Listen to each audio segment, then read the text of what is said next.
John Moffat as Hercule Poirot and Simon Williams as Captain Hastings in Agatha Christie's Lord Edgware Dies.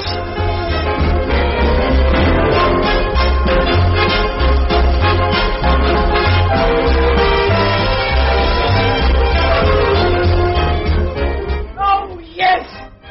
I killed him! Why should I hide it any longer? I killed him and I enjoyed watching the brute die. You don't know him as I did. He wasn't fit to live. You may call me a murderess, but I did mankind a service by ridding the world of him. Hang me if you will, but don't ask me to repent. The day I killed him was the most magnificent day of my life.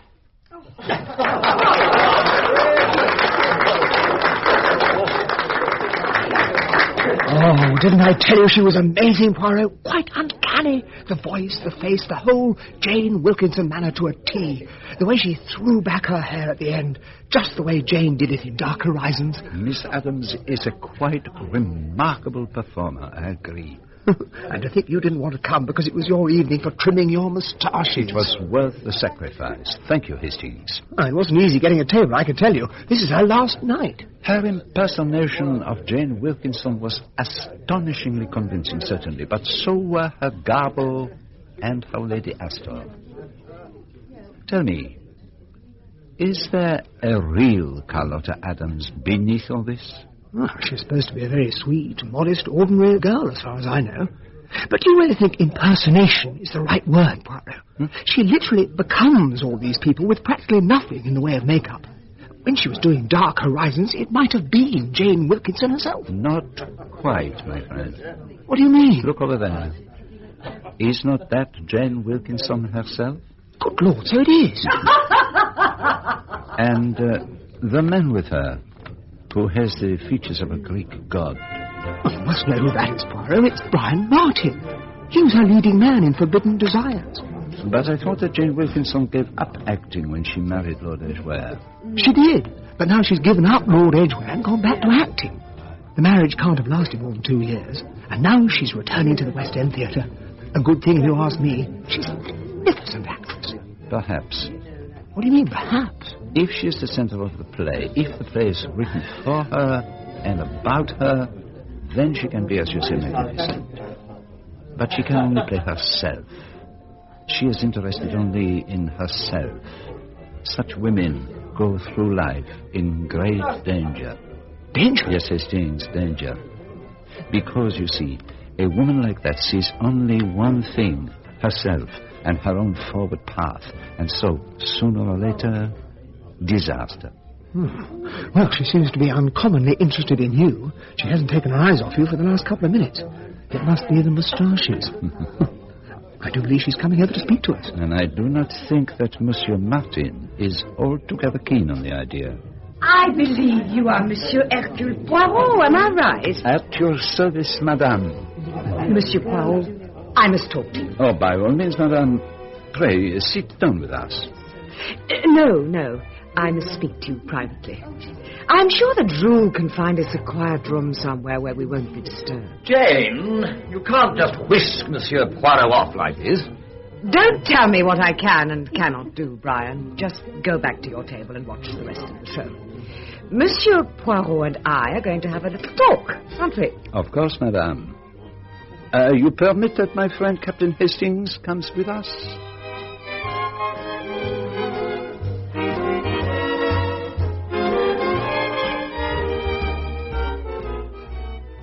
Thank you, Jules. So discreet as always. And a bottle of my favourite champagne. You think of everything. Was that for your madame? Quite perfect, thank you.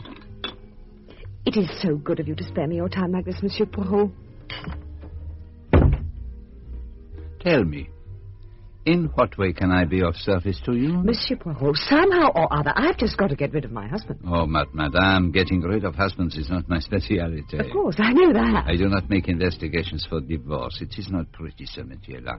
My dear Monsieur Poirot, I'm not asking you to spy at keyholes or talk to chambermaids. I have just got to get rid of the man, and I'm sure you can tell me how to do it. First, tell me, madame, why you are so anxious to get rid of Lord Edgware. I want to get married again. What other reason could there be? But surely he'd give you a divorce. You don't know my husband, Captain Hastings. I don't know how to put this. He's not like other people. In what way is he not like other people? He should never have married anyone. He's obsessed with cruelty. His first wife ran away from him, leaving a little baby behind her. He never divorced her, and she died miserably abroad somewhere. And then he married me. I simply couldn't stand it. He frightened me. He's a monster. I left him and went off to Hollywood. I've no grounds for divorce, and if I'd given him grounds, he won't take any notice of them. He's a very strange man. And who is the man you wish to marry? The Duke of Merton. Good Lord. The whole thing is so wonderfully romantic. He's quite unlike anyone I've ever met. But isn't he a committed Anglo-Catholic? And Merton Castle is something out of a fairy tale. But would he still want you to continue... Oh, Captain Hastings, the first thing I shall do when we marry is give up the state. And in the meantime, Lord Edgware stands in the way of all these romantic dreams. Yes, it's driving me to distraction. So what do you want me to do? After all, every man has the right to live. Oh, I don't want you to kill him for me. Oh, I can't tell you how relieved I am, madame. I thought you might somehow be able to talk him round to the idea of a divorce. I'm sure you could. I think you rather overestimate my persuasive powers. Oh, but surely you can think of something. You'd like me to be happy, wouldn't you? I should like everyone to be happy. Yes, but I wasn't thinking of everyone. I was thinking of me. You will help me, won't you? I can't tell you. Pardon me, madame. Yes, Jules, what is it? Mr. Martin would like to have a word. How delightfully formal. Ask him to come in. I know you didn't want to be disturbed, Jane, but... I've said what I wish to say to Monsieur Poirot. I thought that you'd like to know that I've succeeded in the commission you gave me. Have you indeed? That's wonderful. I'll just fix my face and join you. In the meantime, Monsieur Poirot can think about my proposal. Well, Monsieur Poirot, has our Jane persuaded you to fight her battles? Oh, you might as well give in sooner rather than later. She doesn't understand the word no. She has not come across it, perhaps. A very interesting character, Jane. Taboos have no meaning for her. No morals whatever. Oh, I don't mean she's exactly immoral. She isn't. Amoral is the word, I believe. She sees only one thing in life. What Jane wants. She certainly seems very determined. I believe she'd kill somebody quite cheerfully. And feel injured if they caught her and wanted to hang her for it. The trouble is that she would be caught. She hasn't any brains. Her idea of a murder would be to drive up in a taxi, sail in under her own name, and shoot. I wonder what makes you say that. But we'd better get back to our table. I wouldn't miss this particular confrontation for the world.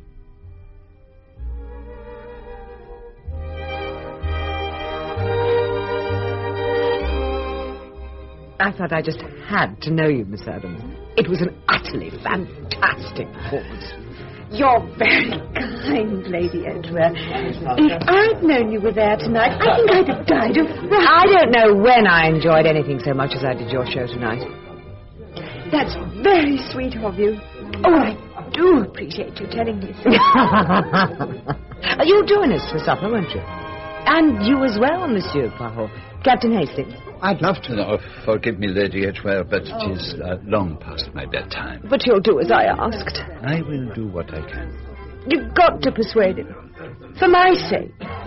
If you don't. What will happen if I don't? I'll just have to take a taxi and go round and bump him off myself.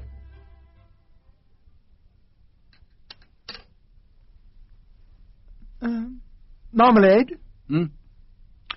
Oh, Hastings, you know I never take marmalade. What are you thinking of? I was simply trying to get your attention. What is that letter? See for yourself. An appointment with Lord Edgware at Regent Gate tomorrow morning. You are surprised? Well, You thought perhaps it was Lady Edgware's champagne that I promised what I would not perform? My friend, the promises of Hercule Poirot are sacred. But you surely can't let yourself be influenced by... I am not in the habit of letting myself be influenced by anyone. I am interested, that's all. Interested in the prospect of Jane Wilkinson's marrying the Duke of Merton? Oh, no, that is a very commonplace business, Hastings, a step in the career of a very beautiful and ambitious woman. No, it is the interplay of characters that interests me. I welcome the chance of studying Lord Edgware at close quarters. Come in. There's a gentleman downstairs who wishes to speak to you. A gentleman? It's Brian Martin, Mr. Poirot. Then be so good as to show him up. Yes, Mr. Poirot. Starstruck is the phrase, I think. I would never have believed it of her. So, now we know where she goes on her afternoons off. Mr. Martin, sir. Come in, Monsieur Martin. Thank you. Please take a seat. Thank you. You know Captain Hastings, of course. Of course. Hello. Morning. Nice to see you. So, what can I do for you? I presume this is a professional visit? Oh, yes, it is. I was wondering whether you might have the time to undertake something for me. Well, that would depend. You have a problem? I'm not quite certain. Huh? The trouble is that I can't tell you as much as I'd like to. What can you tell us? It's difficult. You see, the whole thing started in America. What started in America? It was like this. I was travelling in a train to New York, and there was this fellow. Ugly little chap, clean-shaven, glasses, and a gold tooth. A gold tooth? Oh, that is interesting. I just noticed him. And then, 6 months later, I was in Los Angeles, and there he was again, in my hotel lobby. Nothing in that, I suppose. But strange, nevertheless. A month afterwards, I had occasion to go to Seattle, and crossing the street, who should I see but my friend again? Only this time he was wearing a beard. A beard? And then I saw him in a streetcar in Chicago, but this time with a moustache and different eyebrows. Huh? I'm positive it was the same chap. You suspected you were being shadowed? I thought they must have put someone on my tail. Tell me, Mr. Martin, who are they?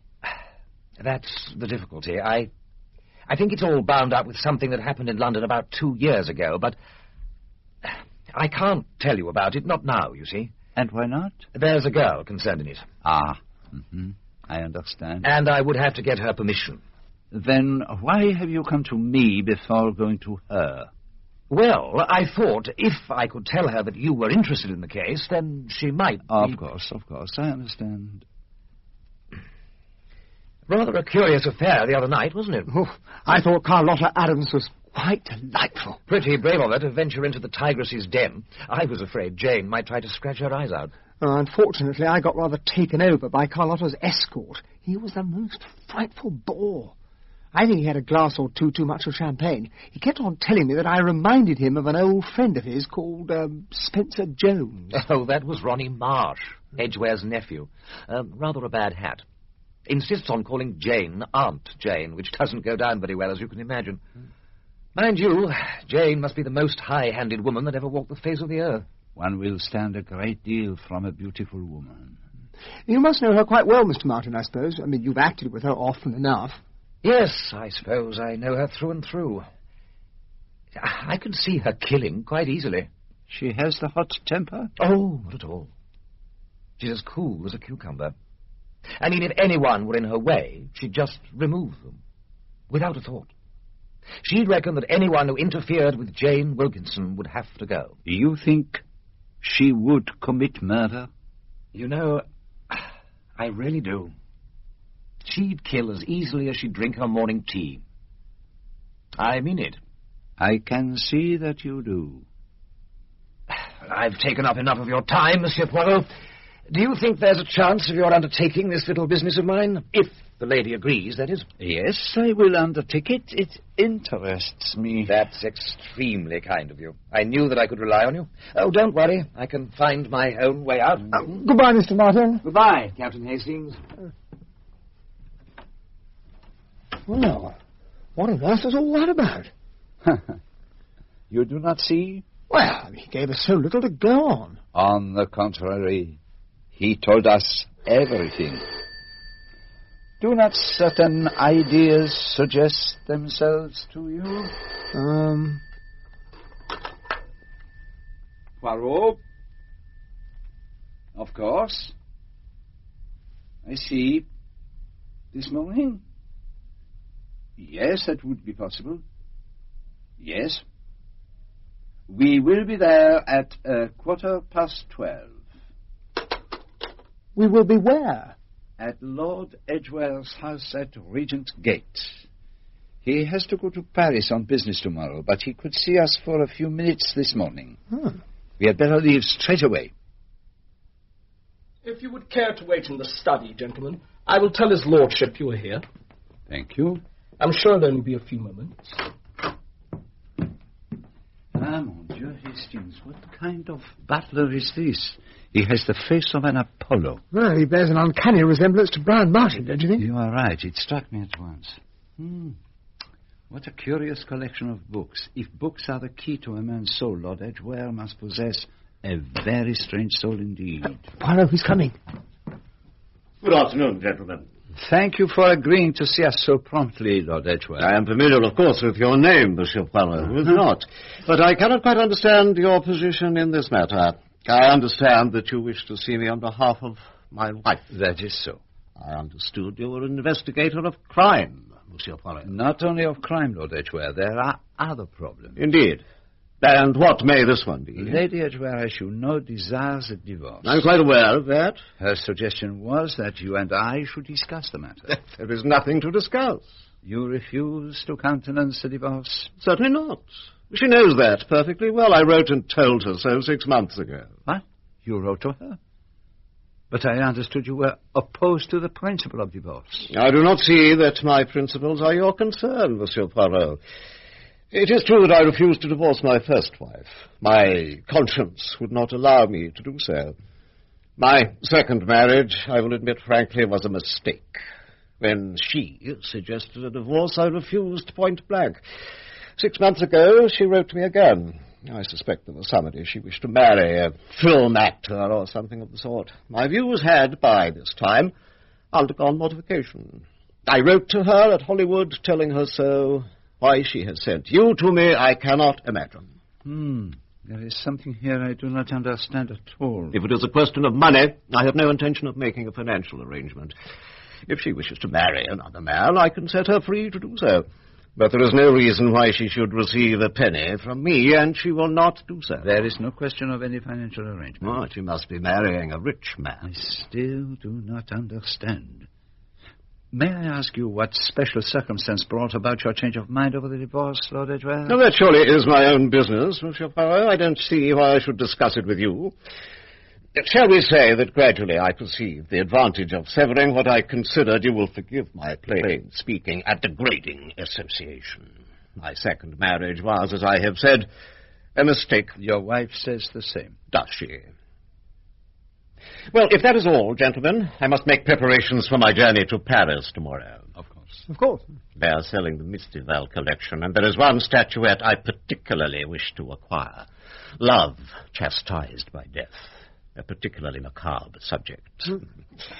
My butler will show you out.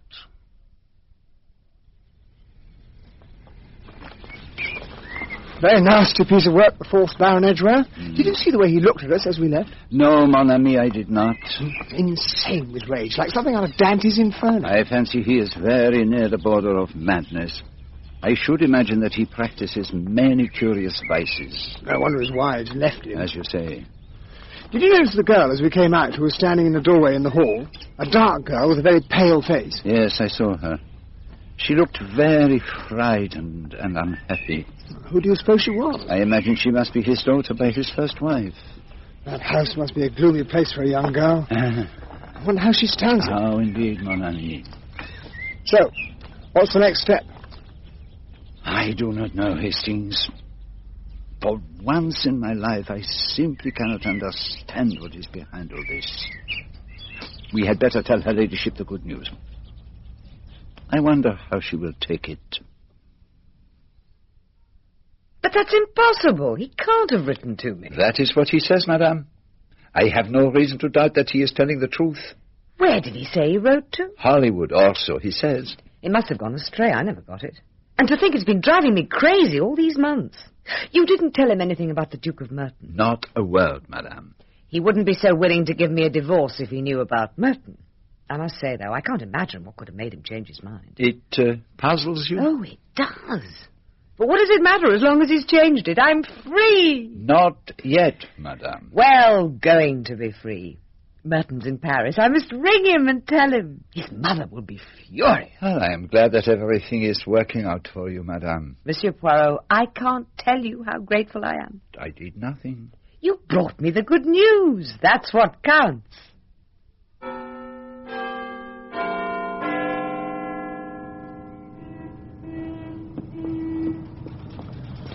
Now, Hastings, it is time to employ the little grey cells. Uh-huh.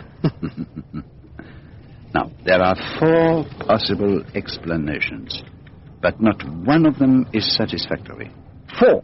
First, it was lost in the post, but that is unlikely. And if it had been incorrectly addressed, it would have been returned to Lord Edgware by now. The second possibility is that our beautiful lady is lying when she says that she never received it. But I cannot see how that could be to her advantage.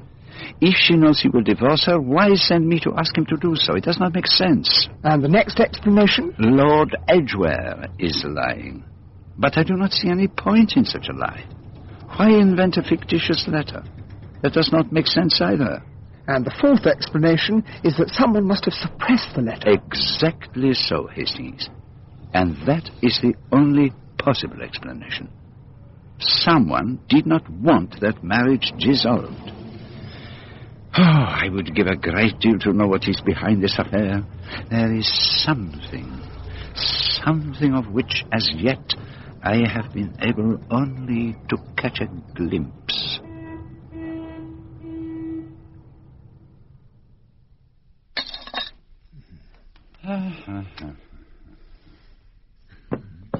Oh, I'm sorry to disturb you, Mr. Poirot, but Inspector Japp's on his way up. He says he's particularly anxious to speak to you. Then please show him in. Oh, and inquire whether he would like coffee or tea. Or would he like breakfast? I'll ask him. I suppose he wants to pick your brains as usual. And what harm is there in that? Because he always tries to pretend he's doing nothing of the sort. And is that so very dreadful? He has to safeguard his amour propre. It is very natural. Inspector Japp. Come in and take a seat, my good fellow. Still your breakfast, I see. Not got the hens to lay square eggs for you, Monsieur Poirot? Your tea, Inspector. Thank you very much, Mrs. And what brings you to see us so early? It's not early for me, Monsieur Poirot. I've been up and at work for a good 2 hours. That's what brings me. It's murder. Murder? Lord Edgware was killed at his house in Regent Gate last night. Heavens above. Stabbed in the neck by his wife. By his wife? You've heard of her, I'm sure. Jane Wilkinson, the actress. What makes you believe it was she who killed him? I don't have to believe anything. She drove up to the house in a taxi, rang the bell and asked for Lord Edgware. It was 10 o'clock. The butler said he'd see if Lord Edgware was at home. Oh, she says, cool as a cucumber. You needn't do that. I am Lady Edgware. I suppose he's in his study. And she goes into the study and shuts the door behind her. And the butler made no attempt to prevent her? He thought it was queer, but what was he to do? About 10 minutes later, he heard the front door shut. He locked up for the night about 11. He says he opened the study door, but it was dark, so he thought his master had gone to bed. This morning, a housemaid goes in and finds the body. Stabbed in the neck he was, just at the roots of his hair. If you hit on exactly the right spot, it kills a man instantly. But surely that implies a professional knowledge. I suppose that's true. But 10 to 1, she just struck lucky. Some people have amazing luck, you know. Not if it results in being hanged. Of course, the woman was a fool, sailing in like that and giving her name and all. It was indeed very curious. Possibly she didn't intend mischief. They quarrelled, and she whipped out a penknife and jabbed him one. A penknife? He was killed with a penknife? Something of the kind, the doctor says. Whatever it was, she took it away with her. It wasn't left in the wound. No, my friend. It could not have been like that. I know the lady. She would be quite incapable of such a hot-blooded, impulsive action. Besides, she would be most unlikely to have a penknife with her. Few women have. And assuredly not Jane Wilkinson. Oh, you know her, Monsieur Poirot. Yes, I know her. So, what has brought you to me, Inspector? It is not merely to pass the time of day with an old comrade. Assuredly not. You have here a nice, straightforward matter. You have the criminal. You have the motive. What exactly is the motive, by the way? It seems she wanted to marry another man. She was heard to say so not a week ago. She was also heard to make threats. Said she meant to call round in a taxi and bump him off. You are very well informed, my good chap. Someone has evidently been very obliging. We get to hear things, Monsieur Poirot. But you still have not answered my question. Since all goes on in the swimming fashion, why come to me? Because I heard you were at Regent Gate yesterday morning. I see. Now, as soon as I heard that, I said to myself, why should his lordship send for Monsieur Poirot? Why? What did he suspect? What did he fear? Before doing anything definite, I'd better go round and have a word with him. And what do you mean by anything definite? Arresting the lady, I suppose. Exactly. You have not seen her yet? Oh, yes, I have. Went round to the Savoy first thing. Wasn't going to risk her giving us the slip. And what did she say? I gave her the usual stuff, of course, about wanting a statement and cautioning her. You can't say the English police aren't fair. In my opinion, foolishly so. But what did milady say? She had hysterics. That's what she did. What next? She did her coming-to act. Moaned and groaned and carried on, and that sour-faced maid of hers doped her with smelling salts and stuff. And at last she recovered enough to ask for her solicitor. Hysterics one moment, solicitor the next. Now I ask you, is that natural behavior? In this case, quite natural, I should say. You mean because she's guilty and knows it? Not at all. I mean because of her temperament. First, she gives you her conception of how the part of a wife suddenly learning of her husband's death should be played. Then, having satisfied her histrionic instinct, her native shrewdness makes her send for a solicitor. That she creates an artificial scene and enjoys it is no proof of her guilt. It merely indicates that she is a born actress. Well, she's guilty. That's for sure. You are very positive. I suppose it must be so. She made no statement, you say? No statement at all? Wouldn't say a word without her solicitor. The maid telephoned for him. I left 2 of my men there and came along to you. And you're sure she did it? Of course I'm sure. But I like as many facts as possible. You see, there's going to be a big splash made about this. All the papers will be full of it. And you know what papers are. Talking of papers, have you read them this morning? Glanced at them. There didn't seem to be much going on. Then I think you'd better take a look at this, my good chap. Here, in the society column. Sir Montague Corner gave a very distinguished dinner party last night at his house by the river in Chiswick. Among those gracing his table were Sir George and Lady Defis, Sir Oscar Hammerfelt of Overton Film Studios, and drama critic Mr. James Blount, and Miss Jane Wilkinson, Lady Edgware. But that's just not possible. Very curious. Is it not, Inspector?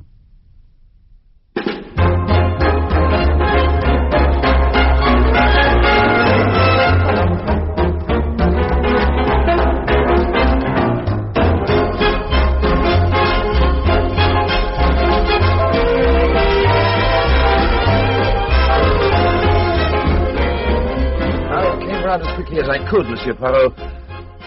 What a terrible business, though I can't say I'm surprised. You remember what I said about her yesterday? I remember perfectly. That is why I asked you to come. I thought it might interest Inspector Japp, who is in charge of the case. It certainly does. Oh, good Lord, you should have warned me. Oh, it's all right, Mr. Martin. You're not on oath. So, she's really done it at last. I did not say so. But you said that Edgware had been murdered. And the moment I tell you that, you jump to the conclusion that it is she who has murdered him. But didn't she? You mean to say she had nothing to do with it? Oh, no, Mr. Martin. She did it right enough. So I'd be grateful if you'd tell me what you know. Jane isn't really responsible for her actions. She has no sense of right and wrong. That will be for the jury to decide. Have you ever heard her utter threats against her husband? Oh, yes. Several times. What did she say? She said that if he didn't give her freedom, she'd have to bump him off. That was the way she put it. Why was she so desperate to be free of Lord Edgware? She wanted to marry another man. Any idea who? Oh, yes. It was the Duke of Merton. She doesn't do things by halves, does she? He must be one of the richest men in England. But Edgware wouldn't give her a divorce? No, he wouldn't hear of it. I'm afraid that you are wrong, my dear young man. I saw Lord Edgware yesterday, and he agreed to a divorce. He agreed? That is what I said. But why didn't you tell Jane? You might have prevented a terrible tragedy. Oh, but I did tell her. It rather impairs the motive, does it not?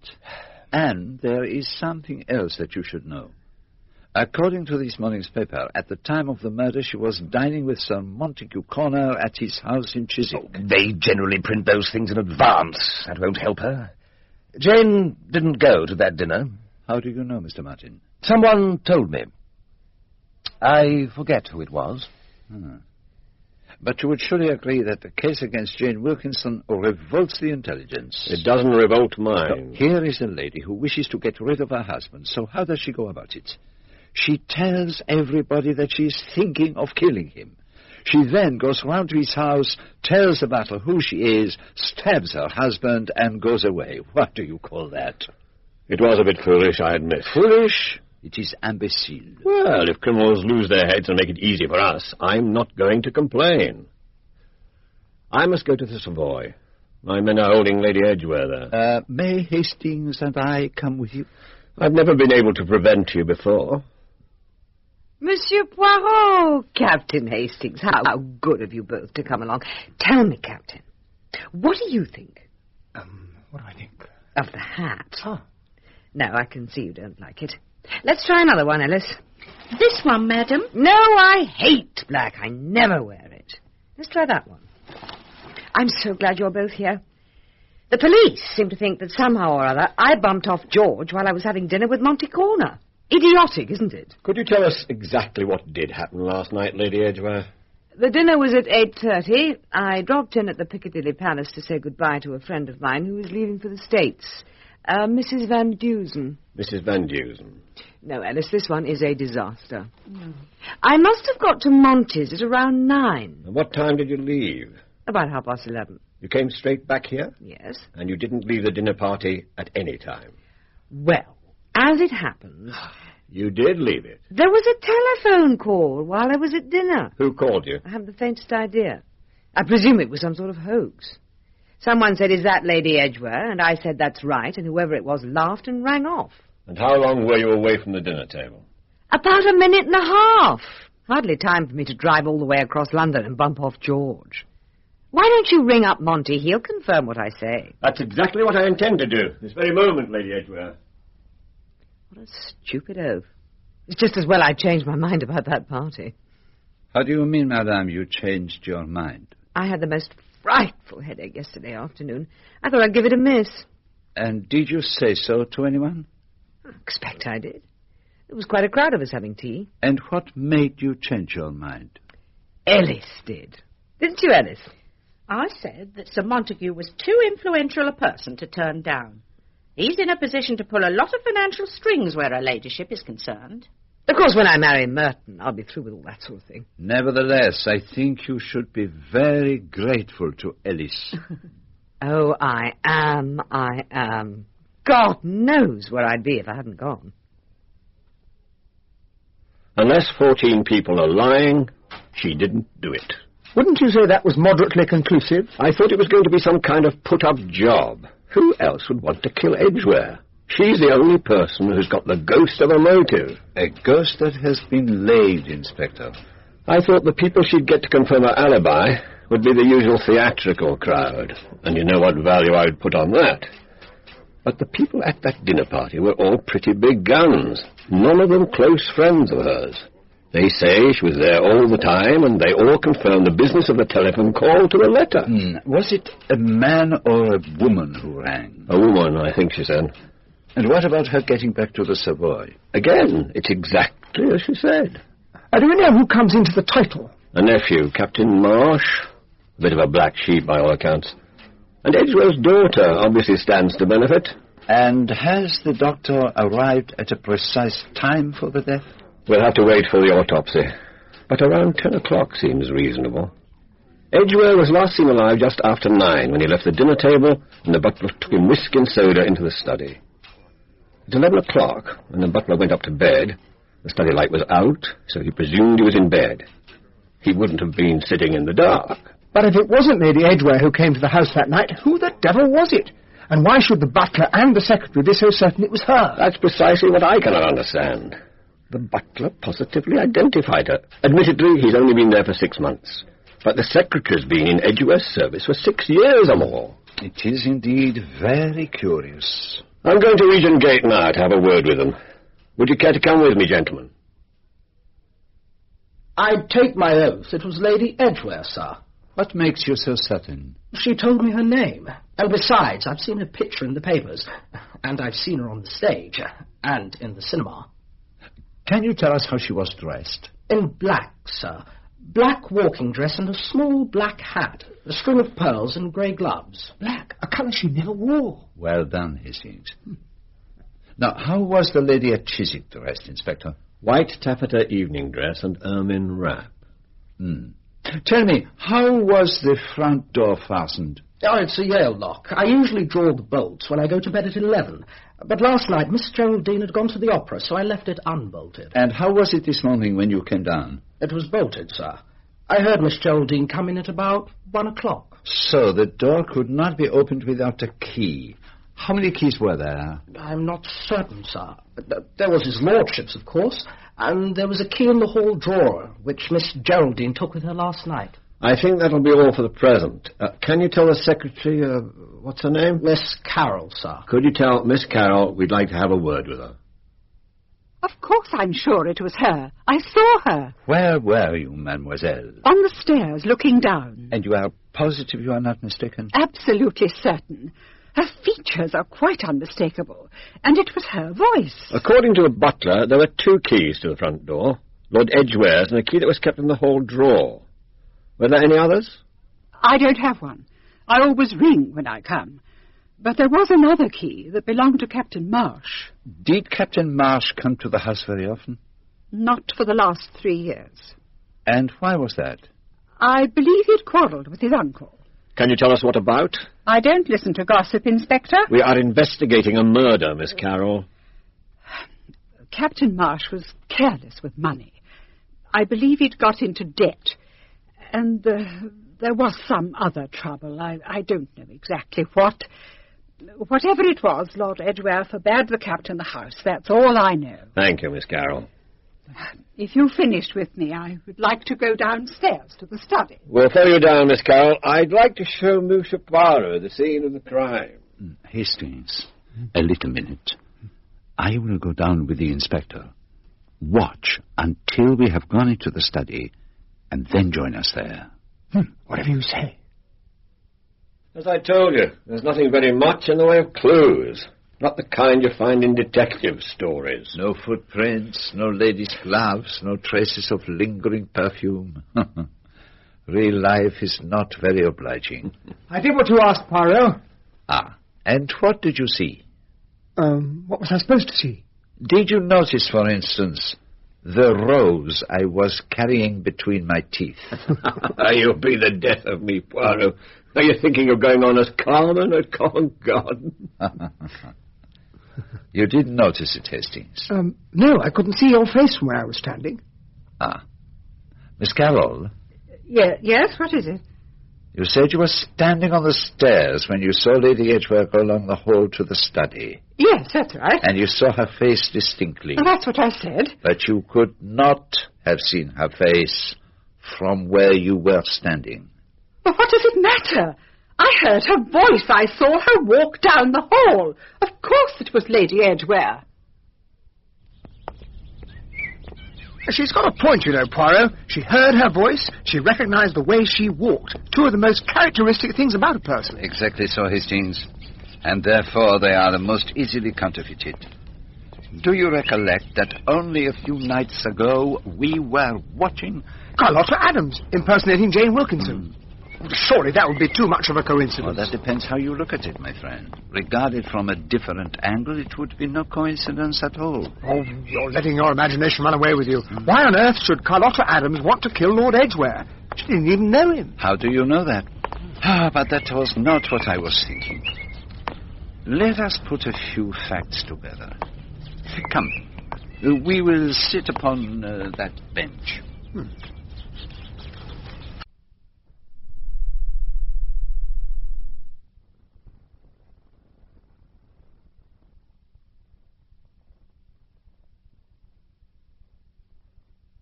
So, who do you suspect at present? Oh, it's far too early to say.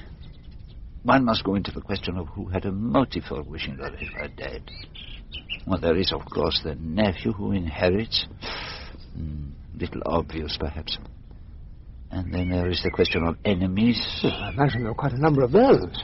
Whoever it was must have fancied himself pretty safe. Remember, Hastings, but for her change of mind at the last minute, Jane Wilkinson would have had no alibi. She would have been arrested, tried, probably hanged. But there is one thing that puzzles me. What is that? Obviously the criminal wished to incriminate her. But what was the purpose of the telephone call to her at Montague Corners? Why did someone ring her up at Chiswick and, once satisfied of her presence there, immediately ring off? It looks as though someone wanted to be certain that she was there before proceeding to... To what? To the murder? But that would mean that the murderer wished to be certain that she had an alibi. When you'd imagine that he'd be trying to incriminate her. Exactly, Hastings. There must be a reason for it. But what? I really can't understand how Carlotta Adams came to be involved in it at all. She seemed such a thoroughly nice girl. I do not think she committed the murder, Hastings. She is too cool and level-headed for that. Possibly she was not even told that murder would be done. Possibly she... Oh, my God, Hastings. I have been blind. A taxi at once. Oh, what on earth are you... There is no time to waste. Taxi! Taxi! Do you know her address? Carlotta Adams, you mean? Yes, we must be quick. Every second is vital.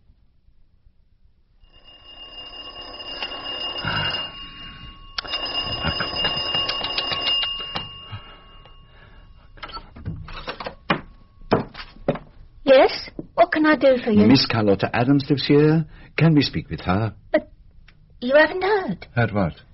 Miss Adams is dead. Oh, no. She passed away in her sleep. Too late. Forgive me asking, sir, but are you a friend of hers? Obviously you called the doctor. What did she say? He said she must have taken an overdose of her sleeping draught. Veronal, I think he said it was. I must come in. Well, I hardly My think... name is Hercule Poirot. I am a detective, and this is my colleague, Captain Hastings. I have to inquire into the circumstances of your mistress's death. Of course. Come in. Thank you. Thank you. Please, what is your name? Bennett. Alice Bennett. Now, Miss Bennett, will you be so good as to tell us what happened? I took her tea in at the usual time, 9:30, and she was still asleep. Well, that's what I thought. I noticed there was something not quite natural about the way she was lying. I touched her hand. It was ice cold. It must have been a terrible shock for you. Yes, sir, it was. Now, was she in the habit of taking sleeping tablets? She'd take something for a headache now and again, but it must have been some other stuff she took last night, or so the doctor said. Did anyone come and visit her last night? No, sir. She went out about 7 o'clock. And can you tell me how she was dressed?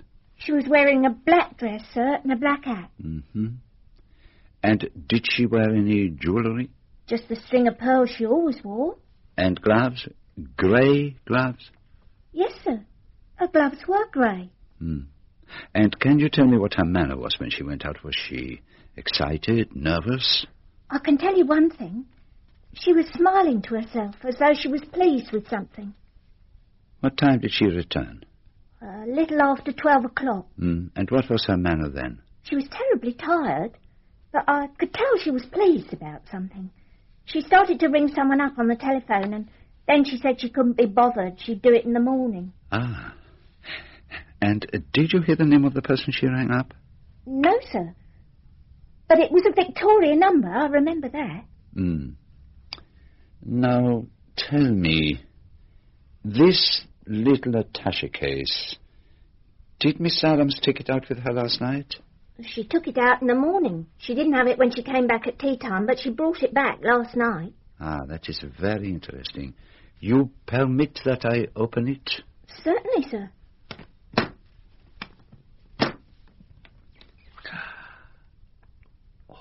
You see, Hastings? A wig of golden hair and a pair of grey gloves. Do you doubt now, my friend? No, I don't. Now, do you know with whom Miss Adams dined yesterday evening, Miss Bennet? No, sir. But I believe she had lunch with Miss Driver. Miss Driver? They were great friends. Miss Driver has a hat shop in Moffat Street. It's called Genevieve. Now, one thing more, mademoiselle. Can you remember anything Miss Adams said or did after she came in at 6 o'clock that strikes you as particularly significant? I can't really say that I can, sir. She was writing letters until she went out. Do you by any chance know to whom she was writing? Yes, sir. It was just one letter, really, to her sister in Washington. She wrote her twice a week. Mm-hmm. She took the letter out with her in the evening to post, but she forgot it and brought it back with her. Then it is still here? No, sir. I posted it. She remembered it last night, just as she was getting into bed. I see. Is the body still here? Yes, sir. Would you like to see her, sir? I would. Thank you. Through here, sir.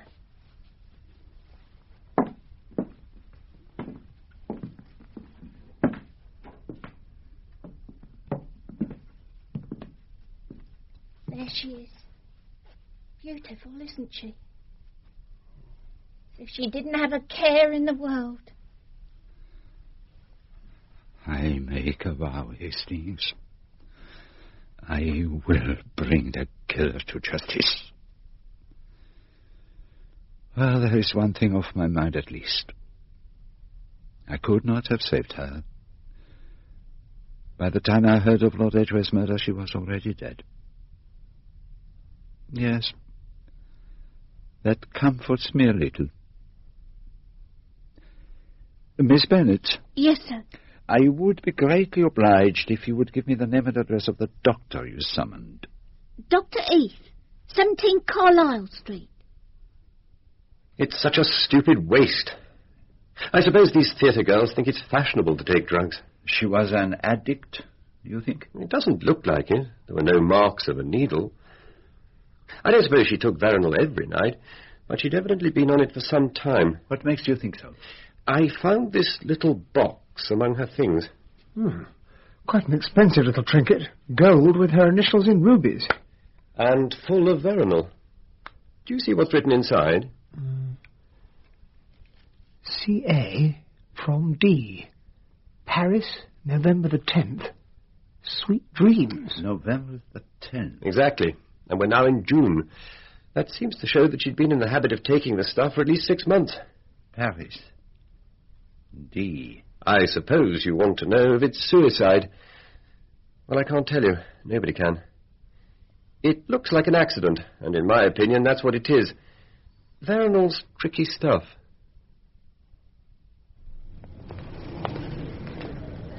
Well, that seemed pretty conclusive. I will not believe it, Hastings. It is too convenient. It was not suicide. No. She played her part, and in doing so she signed her death warrant. Veronal may have been chosen because it was known that she occasionally took it and that she had the box in her possession. That means that the murderer must have been someone she knew very well. The mysterious D, perhaps. I would give a good deal to know who that D was. I think we should take another taxi. Where to now? To Miss Adams' old friend, Miss Driver. I just can't believe it. Yesterday she was so full of life, so excited.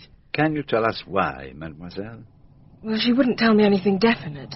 Said she'd promised not to. But she'd got something on. Something in the nature of a gigantic hoax. A hoax? That's what she said. Only Carlotta's not the kind of person who goes in for that sort of thing as a rule. Somebody had obviously put her up to it. And I suspect, though she didn't say so. What do you suspect? I thought that money was involved. My impression was that she'd taken on something for a bet and that she was pretty sure of winning. She did not actually say so? Not in so many words. But I got the impression that she stood to gain quite a lot of money. She hinted that she'd be able to do this, that, and the other in the near future. She was going to get her sister over from America to meet her in Paris. She was crazy about her little sister. Very delicate, I believe. And there was something else that struck me as odd. And what was that, mademoiselle? She bought a new hat from me yesterday. Was that particularly unusual? No, but it was the kind of hat she bought that was unusual. She wanted one to shade the left side of her face. Ah, and hats at present are worn on the right side of the head. Yes. Well, it struck me at the time. Why should she want to cover the left side of her face? Poirot! Jane Wilkinson has a tiny mole at the corner of her left eye. Vous avez parfaitement raison, Hastings. Yes. That explains the purchase of the hat. Well, I'm glad it makes sense to you. Well, that's all I can tell you, I think. Is that what you wanted to know? Yes, it confirms my theory. I had hoped I'd meet for more. I had anticipated that Miss Adams would have been bound to secrecy, but I had hoped that being a woman she would not have counted on revealing the secret to her best friend. I tried to make her tell me, but she only laughed and said she'd tell me about it one day. Tell me, was Miss Adams in the habit of taking Veronal? Not that I know. Is that what they say killed her? Well, I never saw her take it, and she never spoke of it. Did you ever see in her bag a small gold box with the initials C.A. on it in rubies?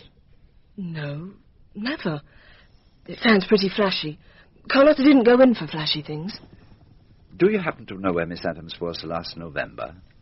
Well, she went back to the States at the end of November. Before that, I think she was in Paris. Alone? Of course she was alone. She wasn't the week-ending sort, if that's what you're driving at. Do you know any friend of hers whose initial is D? D? No, I can't think of anyone. Apart from myself, that is. Can you tell me whether there was any man that Miss Adams was specially interested in? Ever since I've known her, Carlotta's been entirely wrapped up in her work and in her kid sister. She's an invalid, you know. So the answer's no, strictly speaking. And, not so strictly speaking? Well, I shouldn't wonder if, lately, Carlotta hadn't been getting interested in some man. She's been different. Not exactly dreamy. Abstracted.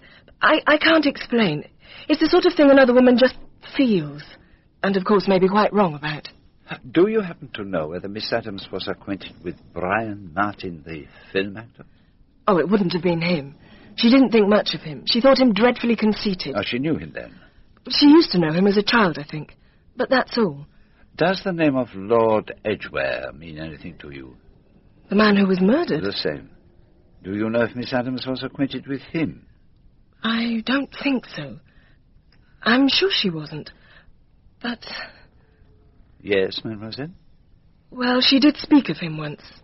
Very bitterly. Bitterly?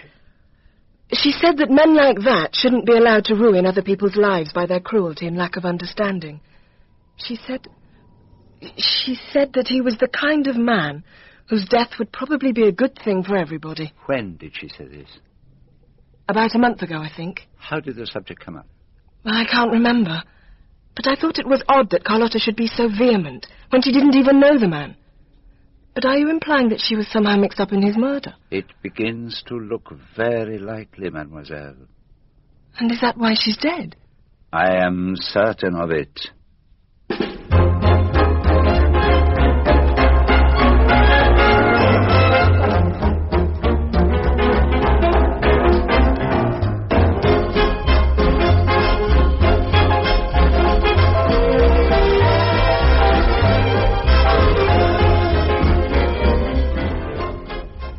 Do really believe it was Carlotta Adams who killed Edgware? It remains a possibility, Hastings, but the fact that she told Jenny Driver that people like Edgware would be better dead is not proof that she murdered him. Oh, if only Miss Driver had been able to provide some clue as to the identity of D, the person who gave Miss Adams the little gold box. But for the moment we must put that aside and study all those who profited to any degree by Lord Edgware's death.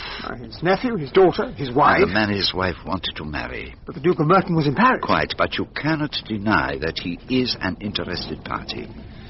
However, I think our first point of attack should be a further interview with Jane Wilkinson. Lady Edgware? What do you expect to learn from her? She is shrewd. She may be able to suggest something. Sit down, Monsieur Poirot. Captain Hastings, if you can find anywhere to sit.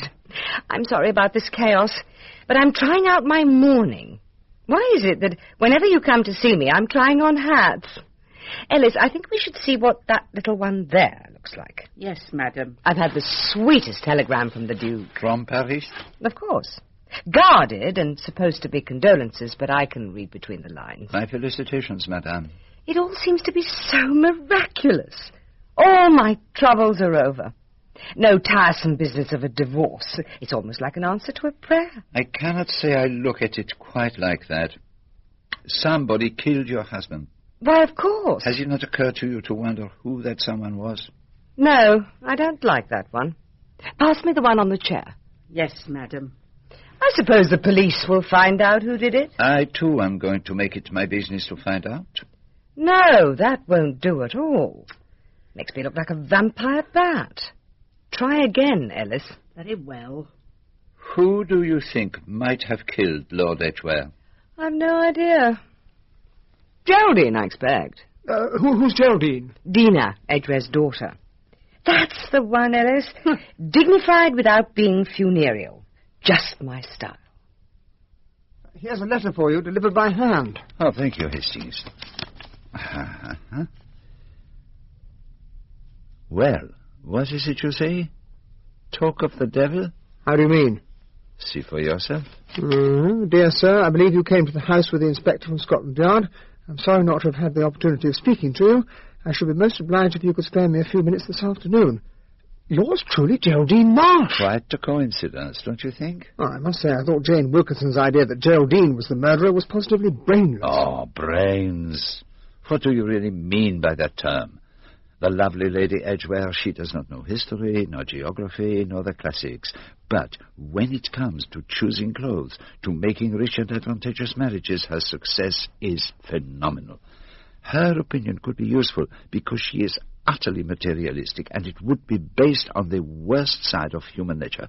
So, with that in mind, I am doubly curious to find out why Geraldine Marsh wishes to see me. I want to know why my father sent for you, Monsieur Poirot. Was he afraid of something? I must know what he said to you. Why won't you tell me? What passed between Lord Edgware and myself was in confidence. Then it must have been something to do with the family. I'm his daughter. I've a right to know what my father was afraid of on the last day of his life. It isn't fair to leave me in the dark. Why are you so fond of your father, mademoiselle? Fond of him? Fond of him? Calm down, my dear. This just won't do. Stop it, Geraldine. Stop it at once. I'm sorry. I'm sorry. I'll be all right. That was idiotic. It was just that he asked me if I was fond of my father. If you want to know the truth, Monsieur Poirot, I hated him. Geraldine, dear. Oh, why pretend? You didn't hate him because he couldn't get at you. The nasty things he did didn't concern you. You ignored him. Really, Geraldine, I don't think it's necessary to go into all this. Monsieur Poirot, I am glad that my father is dead. At long last, I am free. And I am not in the least anxious to find this murderer. The person who killed him may well have had a very good reason. That is a dangerous principle to adopt, mademoiselle. Will hanging someone else bring him back to life? No, but it may save other innocent people being killed. I don't understand. A person who has once killed nearly always kills again, sometimes again and again. Oh, I don't believe it. What if I were to tell you that it had already happened? Another murder? Is that possible? No, it was an illustration only. A hypothesis. I ask pardon. Oh, I'm very relieved to hear it. Now, Geraldine, if you've quite got over your hysterics, I've got work to do.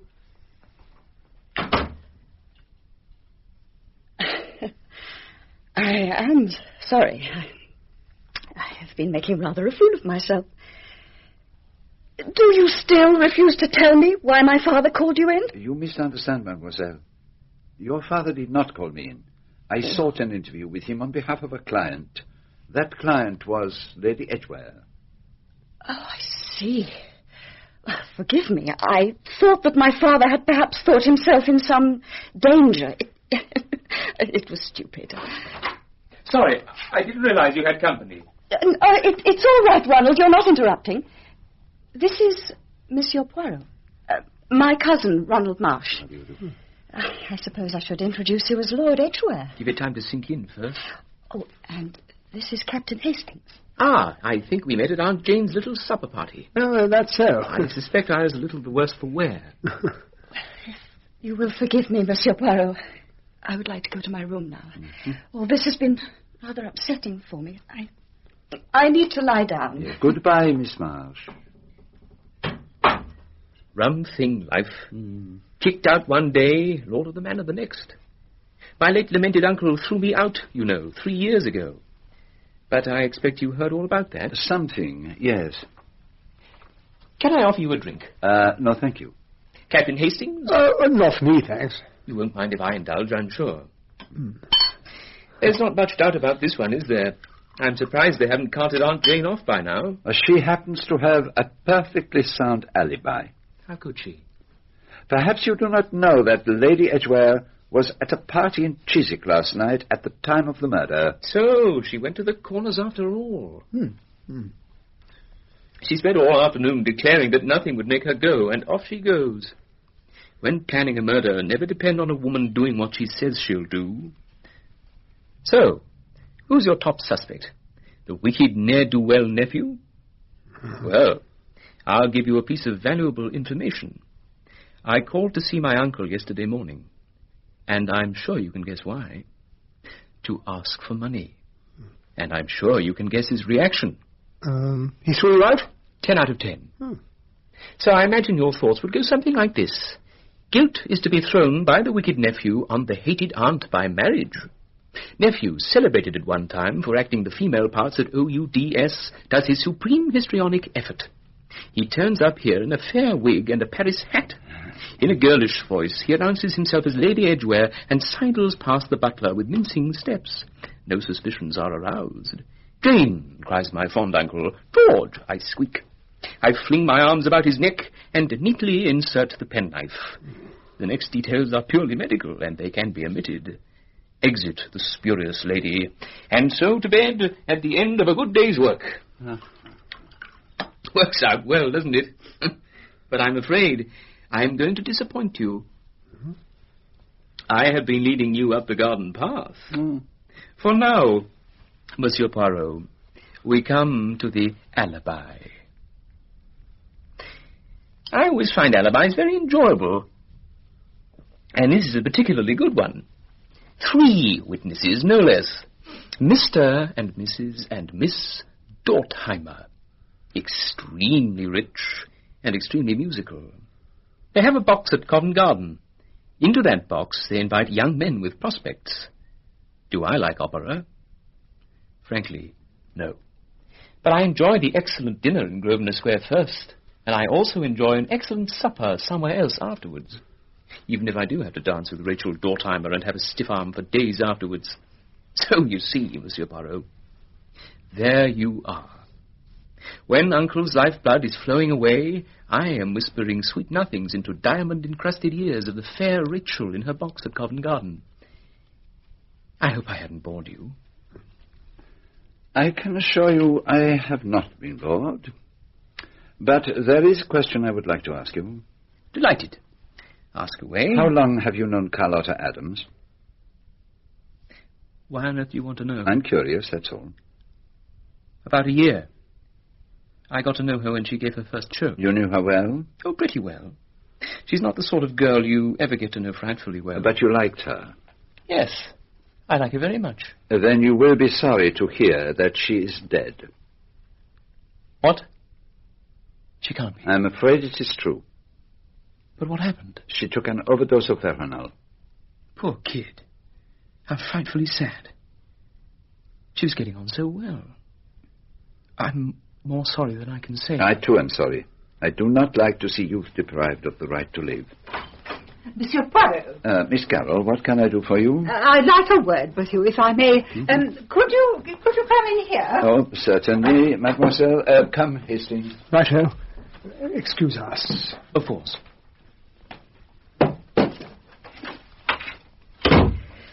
It's about that child, Geraldine. Yes, mademoiselle? You mustn't pay any attention to all that nonsense she talks. She's anxious. She doesn't know what she's saying. I could see that she was suffering from overstrain. Well, to tell the truth, she hasn't had a very happy life. Lord Edgware was a most peculiar man. Quite frankly, he terrorized Geraldine. We had imagined something of the sort. Well, I don't quite know how to put it, but he enjoyed seeing anyone afraid of him. It seemed to give him a morbid kind of pleasure. Quite so.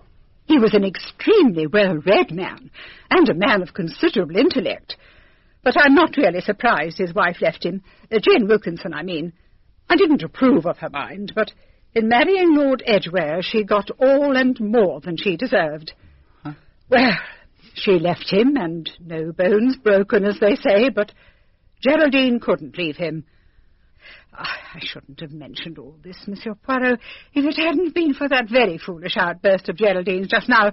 The things she said about hating her father, they might sound peculiar to anyone who didn't know.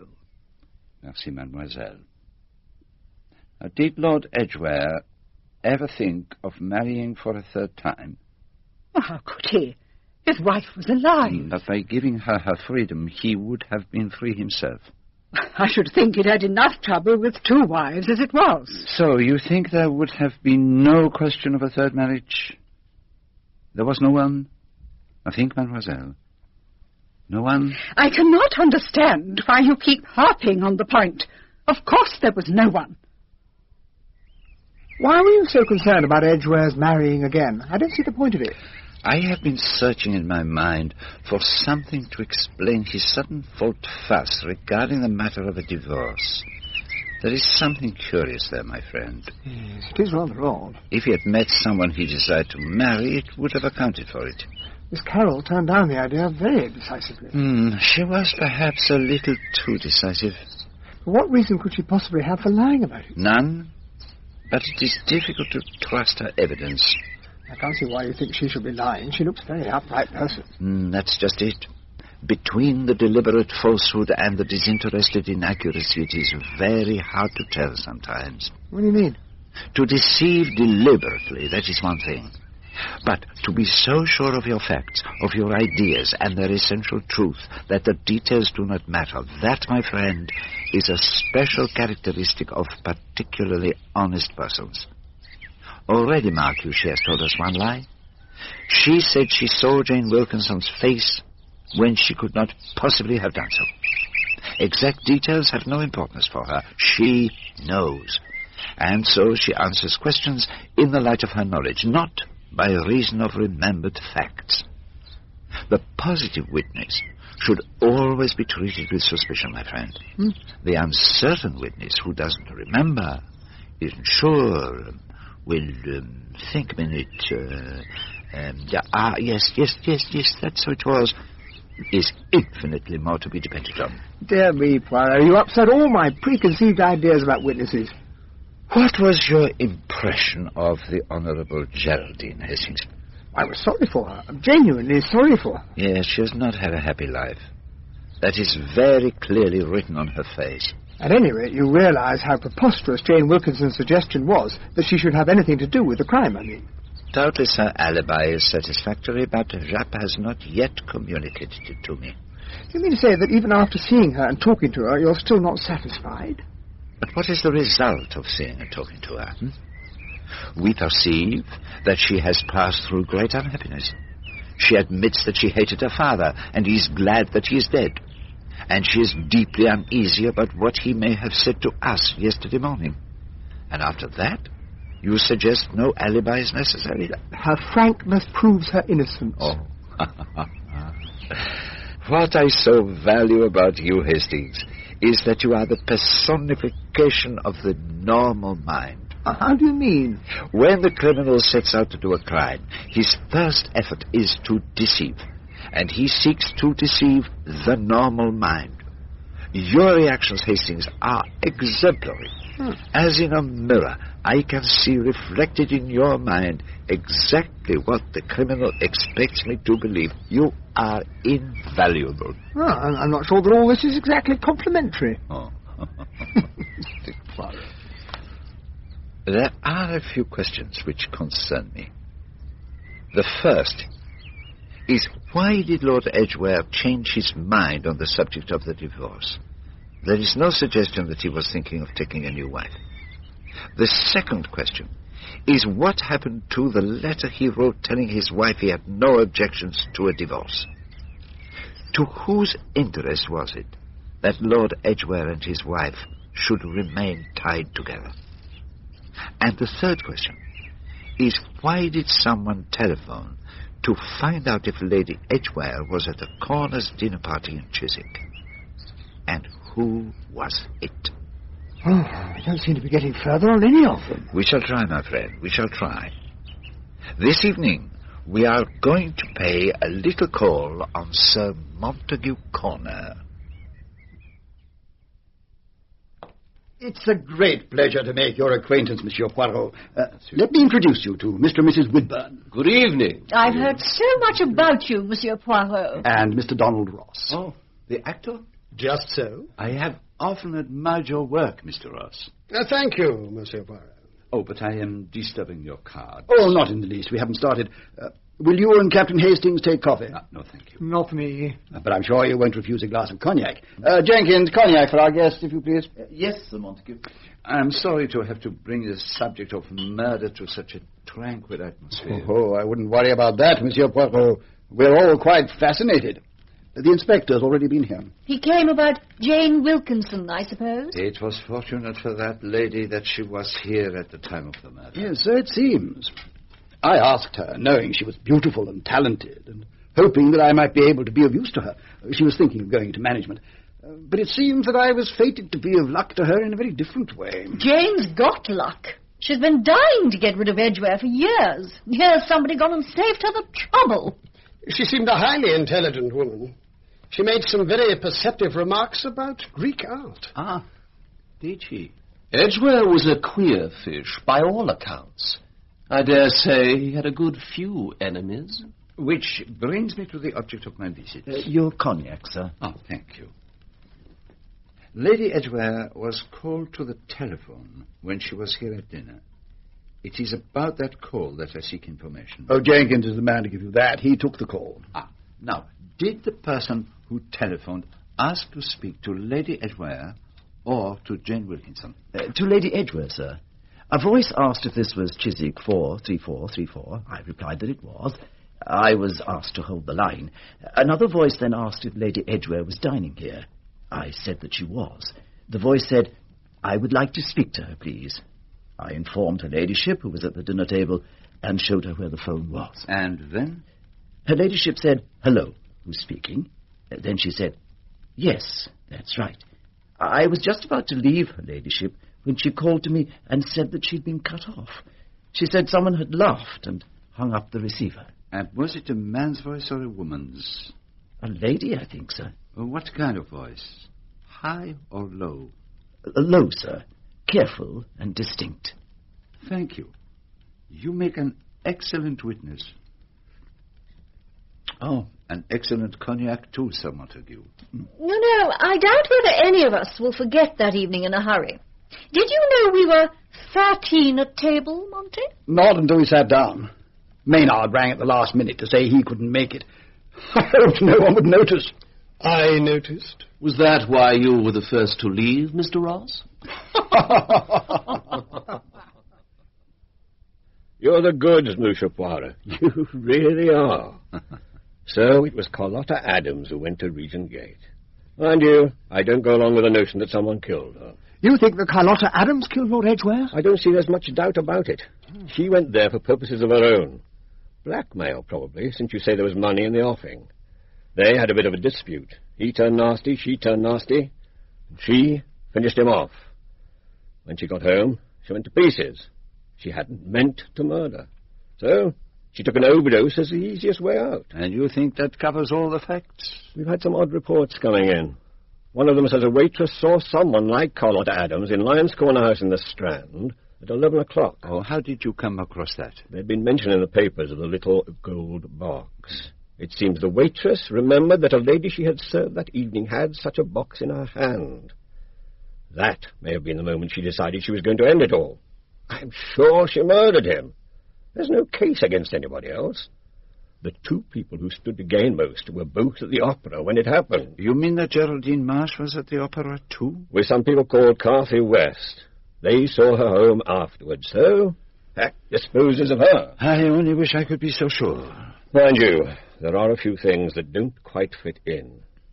For one thing, Lord Edgware's key's missing. The latchkey? Yes, and some money's disappeared. Not much, mind you, but it's puzzling all the same. A cheque was cashed on the day of the murder, £100. Lord Edgware took the money in French notes for his journey to Paris. There's no sign of it. Who told you of this? Miss Carroll. She cashed the cheque and gave it to Lord Edgware around 3 o'clock. Certainly a complication. And there's something else. The butler's gone. I let him slip through my fingers. The fellow who looked like a Greek god? I'll give him Greek god if ever I catch him. It seems it isn't the first time he's given people the slip. He's an old hand. To remember does not mean he's the murderer. And it might account for the missing £100. No, I'll get it.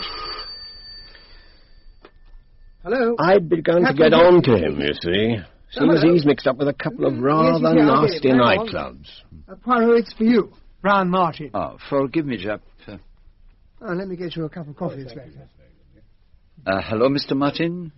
Monsieur Poirot, I've been talking to the lady in question about the man who's been shadowing me. You remember? I remember. She won't hear of you taking up the case.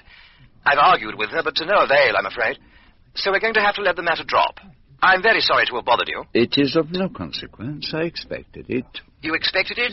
I knew it would happen. I see. Now, about your fee... Not a penny. I have done nothing to aid you. But there is one thing I would like to ask you. Anything you like. How well did you know Miss Adams? Not very well. I came across her once or twice, but I never saw much of her. I was very sorry to hear of her death. They seem to think it was suicide. I do not think it was suicide. But I must not detain you any longer. Once again, my apologies. It's nothing, I assure you. Goodbye. Goodbye, Monsieur Poirot. I'm sorry about that, my dear chap. I must be on my way. Thanks for the coffee, Captain. Any orders, Poirot? Orders? No. A suggestion, yes. Fire away. I think that you might circularize the taxicabs. Find one that took a fare, or more probably two fares, from the neighborhood of Covent Garden to Regent Gate on the night of the murder, round about 20 minutes to 11. Can't do any harm. And occasionally you do come up with a good idea. Oh, you flatter me, Inspector. So long, Poirot. Captain Hastings. Goodbye, Jack. Goodbye. So, what was Martin on about? Ask me no questions, my friend. And please, bring me the benzine. A morsel of my breakfast egg descended on my waistcoat. Oh, and I would be obliged if you were to change your tie. Right, it's a jolly good tie. Yeah, possibly so, but it is not suitable. Oh, are we proposing to call on King George? No. We are going to see the Duke of Merton. He has returned to London. I'm told you insisted on seeing me, Monsieur Poirot, is it? You may perhaps have heard of me. Not that I know of. I study the psychology of crime. I fail to see why that has brought you here.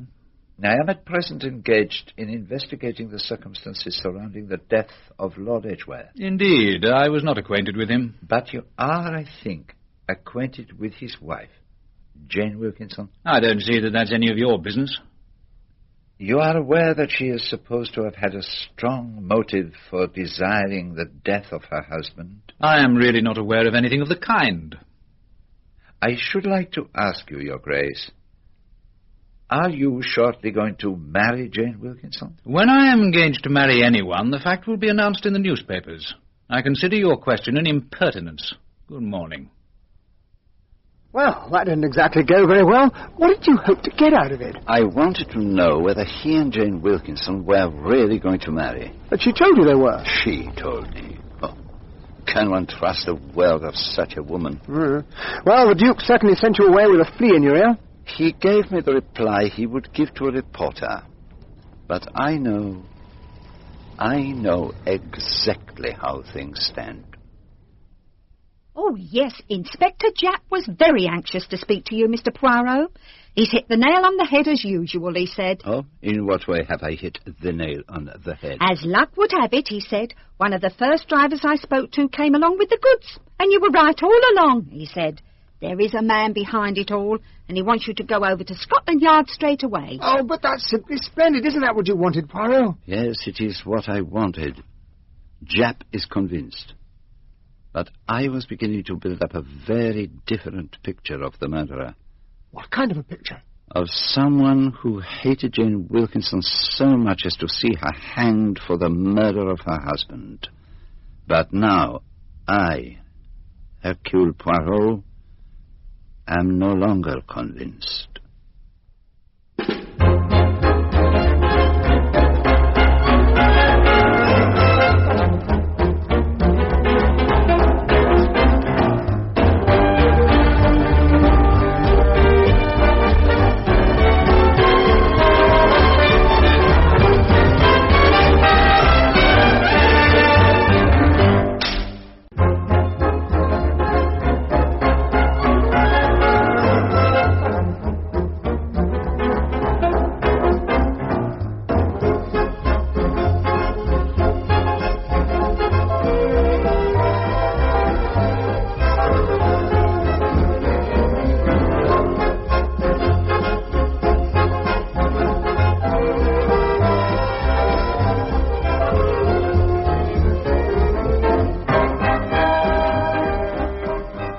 This is the man, Poirot. Name of Hobson. You picked Jobson? What? Jobson. You said it was Hobson. Oh, sorry. Anyway, on the night of the 29th, he picked up these two people in Longacre. Floral Street, it was. Look, why don't you tell them? A gent in a white waistcoat and a young lady in a white evening dress. Very pretty it was, with birds embroidered all over it. And they come out of the opera, I suppose. What time was this? 10:30 it might have been. Mm-hmm. He tells me to go to Regent Gate and be quick about it, as if I wanted to take me time over it, particularly that time of night with all the theatres coming out. Just get on with it, can't you? Well, I get to Regent Gate. 7 minutes it took me. He stops me around, I suppose it would have been about number 8. They both got out, but he stayed where he was, while the lady began walking back along the houses on the other side. After about 5 minutes, he makes a kind of exclamation under his breath and goes off after her, and I go off after him. I've been had like that before, and by toffs and evening dress. He went into one of the houses on the other side of the road. Did he push the door open? Nah, he had a latchkey. And what was the number of the house? I'm not sure whether it was 17 or 18. Oh, near enough. Go on. About 5 minutes later, him and the young lady come out together, and he asked me to drive him back to Covent Garden. Paid me handsome, I must say. Right, Hobson, I've got some photos here. Jobson. Just run your eyes over them and tell me whether the young lady's among them.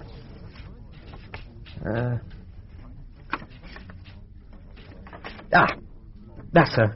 That one. Sure? Oh, quite sure. What about the man? Have a look at these. I can't be sure. It might be this. Or maybe this one. Fair enough. That'll be all for the time being. Reward, is there? Try the outer office. So long, gents. Bye. Bang go the alibis for young Marsh and the Honourable Geraldine. What made you suspect them, Poirot? Marsh put so much emphasis on his alibi that I was sure something was wrong with it. And when you told me that Geraldine was at the opera as well, it occurred to me that they might have met during one of the intervals. And they could easily have got to Regent Gate and back in half an hour. You're a nice, suspicious sort of fellow, aren't you? His lordship is our man, all right. We've heard from Carlotta Adams' sister in New York. She wasn't willing to let us have the letter Miss Adams wrote her on the night of the murder, but she sent us a text by cable. Take a look at it. I've underlined the important bits. Please read it, Hastings. The other night I met Jane Wilkinson, and she was so sweet about my show and my take-off of her. You know she is really Lady Edgware. I've heard a lot about her husband, too, lately, and he's no beauty, I can assure you. He treated his nephew, the Captain Marsh I've mentioned to you, in the most shameful way, literally turned him out of the house and discontinued his allowance. He told me all about it, and I felt awfully sorry for him. He enjoyed my show very much. He said, I believe it would take in Lord Edgware himself. Look here, will you take something on for a bet? I laughed and said, how much? And the answer fairly took my breath away. $10,000. Just to help someone win a silly bet. I said that I'd play a joke on the King in Buckingham Palace for that. So we put our heads together and got down to details. We've got him. Yes, I suppose we have. A piece of luck for us that she wrote that letter. Yes, and something the murderer did not expect. The murderer thought he had taken all precautions, and in all innocence, Carlotta Adams outwitted him. The dead speak. Yes, sometimes the dead speak. Well, I must get on with things. You are going to arrest Captain Marsh, Lord Edgware? Why not? The case against him seems proved up to the hilt. May I be present? Certainly. I owe the idea to you. And could I have a copy of that cable? Anything you like. You seem very despondent about it all. What's the matter, Poirot? I don't know. There is something wrong. Somewhere or other there is a fact that escapes us. It all fits together as I imagined it, and yet there is something wrong. You want things to be difficult. That's your trouble. Let's go and see what his lordship's got to say for himself. Alibi gone up in smoke, I take it.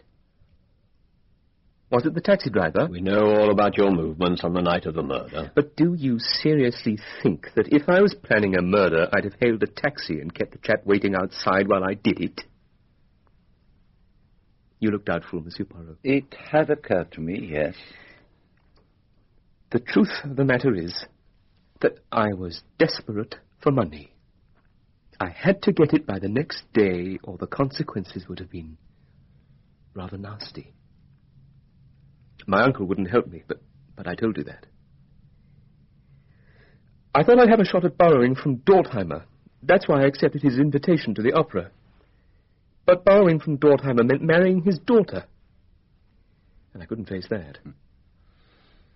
By sheer chance, at Covent Garden, I met my cousin Geraldine. I found myself telling her all about it. She's always been a decent kid. She suggested I should take her pearls as collateral. They belonged to her mother, and... Carry on. I accepted her offer. What else could I do? But the pearls were at Regent Gate, and I needed the money that night. So we jumped into a taxi and went. The idea was that she would go in quickly, grab the pearls, and come back to me. Her father would probably be in the library. So, in she went. And I waited on the pavement smoking a cigarette.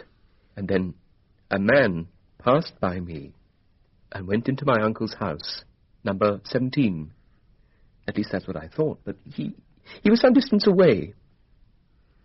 He let himself in with a key, and I thought I recognized him.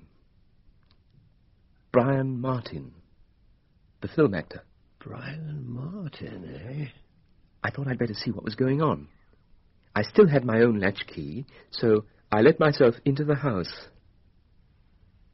The hall was empty. There was no sign that anyone had just gone in. There was no sound from my uncle's study. I felt a bit of a fool, and I was just tiptoeing back to the front door when Geraldine came down the stairs with the pearls. I gave her quite a shock. We got back to the opera just as the curtain was going up. No one was any the wiser. So why didn't you tell us this? What would you have done if you had a murder motive that stuck out a yard? Would you have admitted that you'd actually been at the place the murder was committed on the night in question? Anyway, I was certain that Jane had done it. Did the Dortimers notice your absence at the interval? No. They were convinced that I'd been at Covent Garden all the time. The fact that I spent one interval with my cousin wouldn't strike them as suspicious. And she could always say she'd been with me there, and we hadn't left the place. Miss Marsh agreed to this concealment? Oh, yes.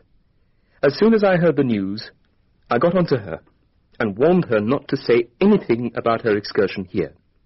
She'd been with me, and I'd been with her during the last interval at Covent Garden. We'd walked in the street a little, that was all. She understood and quite agreed. I know it looks bad, coming out with this afterwards, but the story's true enough. I can give you the name and address of the man who let me have the cash on Geraldine's pearls, and if you ask her, she'll confirm every word I've told you. You say you thought Jane Wilkinson had committed the murder, Lord Edgware. Well, wouldn't you have thought so after the butler's story? What about the wager with Miss Adams? With Carlotta Adams? What's she got to do with it? Do you deny that you offered her the sum of $10,000 to impersonate Jane Wilkinson at your uncle's house that night? Offered her $10,000? Someone's been pulling your leg, Inspector. I haven't got hold of $10,000 to offer. Did she say so? How could she say so? Oh, God, I've forgotten. She's dead, isn't she? Yes, she is dead. I don't understand any of this. What I have told you is the truth. I suppose you don't believe me. Oh, yes. I believe you. Little man not at home? No. Please take a seat, Inspector. What the devil's got into him?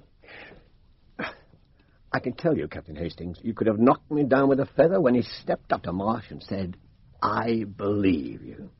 For all the world as though he was acting in a romantic melodrama. It beats me. It beats me, too. I tried to ask him what it was all about, but he just waved his arms about in the air and ran out. Well, that was about half an hour ago. He's always been what I call peculiar. Got his own particular angle of looking at things, and a very queer one it is. He's a kind of genius, I admit that. But they always say that geniuses are very near the borderline and liable to slip over any minute. He's always been fond of having things difficult. A straightforward case is never good enough for him. No, it's got to be tortuous. He's got away from real life, plays a game of his own. It's like an old lady playing at patience. If it doesn't come out, she cheats.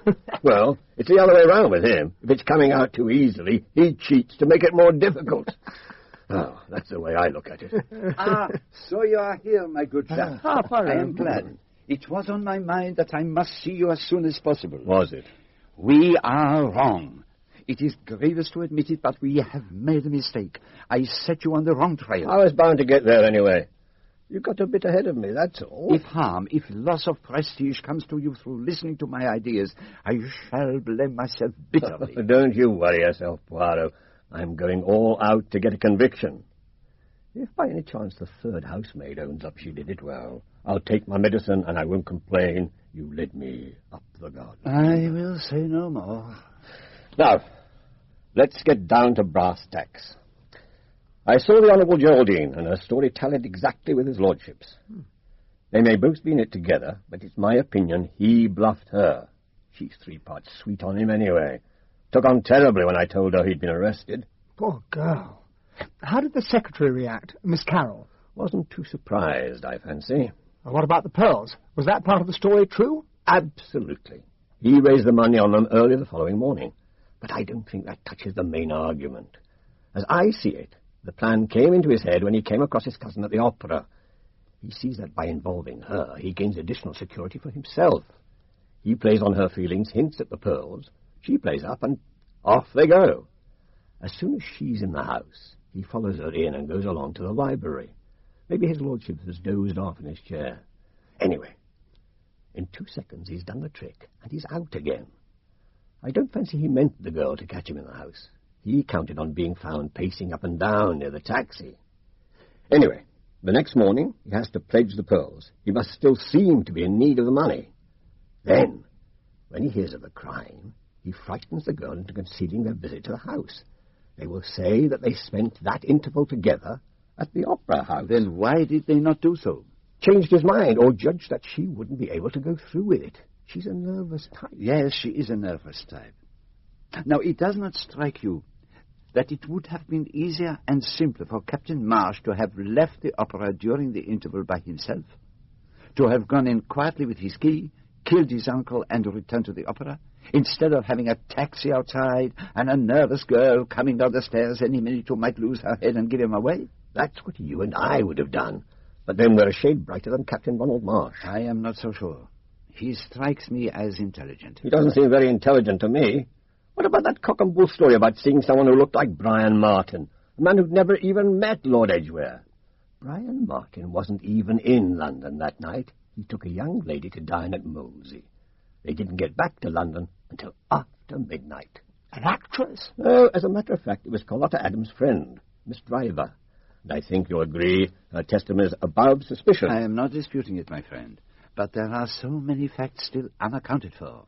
The death of Miss Adams. I'm inclined to think it was an accidental overdose. And the pillbox from D in Paris. Ancient history, I imagine. She was given it at least 6 months before the murder. 6 months ago. Oh, Dieu, que je suis bête. What's he saying? Why does Miss Driver not recognize the box?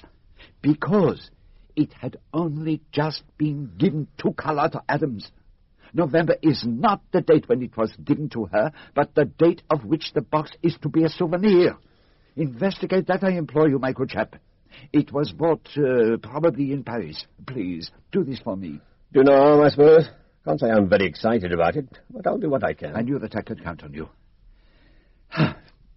Will you join us for lunch, perhaps? Must be going, I'm afraid. No time for leisurely lunches in my job. Café, monsieur? Thank you. Jap has not thought the problem through, my friend. Are we to believe that Carlotta Adams would have let herself be used? Thank you. Thank you, monsieur. Would she have let herself be used if she knew it was to incriminate Jane Wilkinson? Good Lord. Yes. You see, once you begin to look at things in a different light... No, I didn't mean that. Do you see who's at the table over there? Brian Martin and Jenny Driver. Yes, Hastings, I know. She's seen us. She's coming over. I expected that she would. Forgive me, but may I talk to you a minute, Monsieur Poirot? It would be a pleasure, mademoiselle. Will not Monsieur Martin join us also? I told him not to. You see, I wanted to talk to you about Carlotta. Yes, mademoiselle. You said you wanted information on some male friend of hers. That is so. I think that the man she cared about was Ronald Marsh, the man who's just succeeded to the title. What makes you think that? She was speaking, in a general sort of way, about how a man might be a decent sort, really, and yet go down the hill. More sinned against than sinning, you know? But did she mention his name? Yes, she did. She said she thought he'd been badly treated. I think she was getting soft about him. Is this of any use to you? I think you have perhaps given me some very valuable information.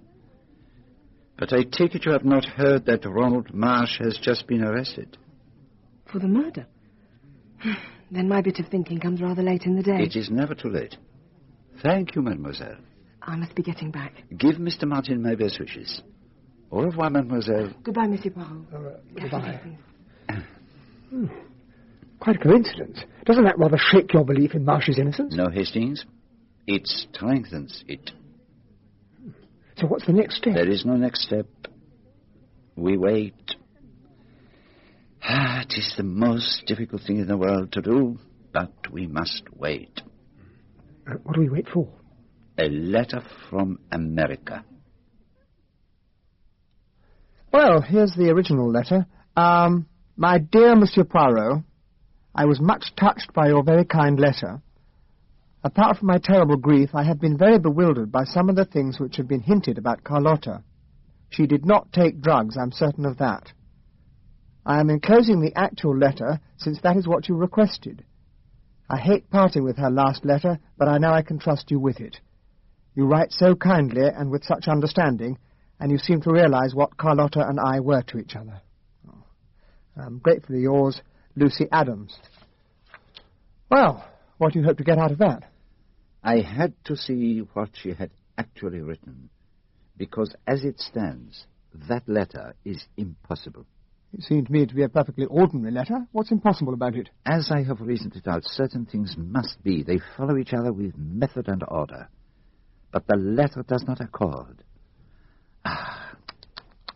Is it the letter which is wrong, or Hercule Poirot? You don't think it could possibly be Hercule Poirot? There are times when I have been in error, Hastings, but this is not one of them. Now, pass me my little microscope, if you please. There is something about this letter which escapes us. But what is it? There is no forgery. It is all written in the same hand. But, look here, Hastings. Come and look. Do you see? No, frankly, I don't. But look, all the sheets have a clean edge, except for this one. Do you see? The edge is ragged. This was a double sheet. Don't you see? One page of the letter must be missing.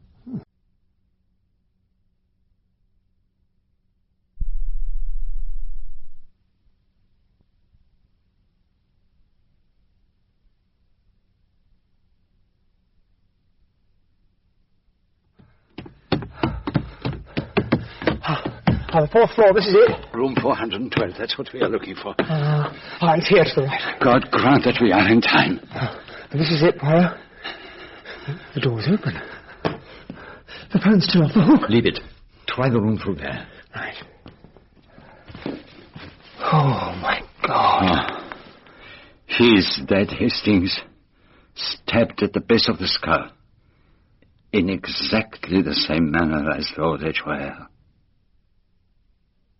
I shall never forgive myself. If only I'd had the sense to get him away from the Whitburns' party the moment he said he wanted to see you. Now, do not blame yourself. How could you have suspected? We have no time to waste in regrets, no time to say if only. The poor young man who is dead had something to tell us. Something that must have been very important, or he would not have been killed. Since he can no longer tell us, we have got to guess.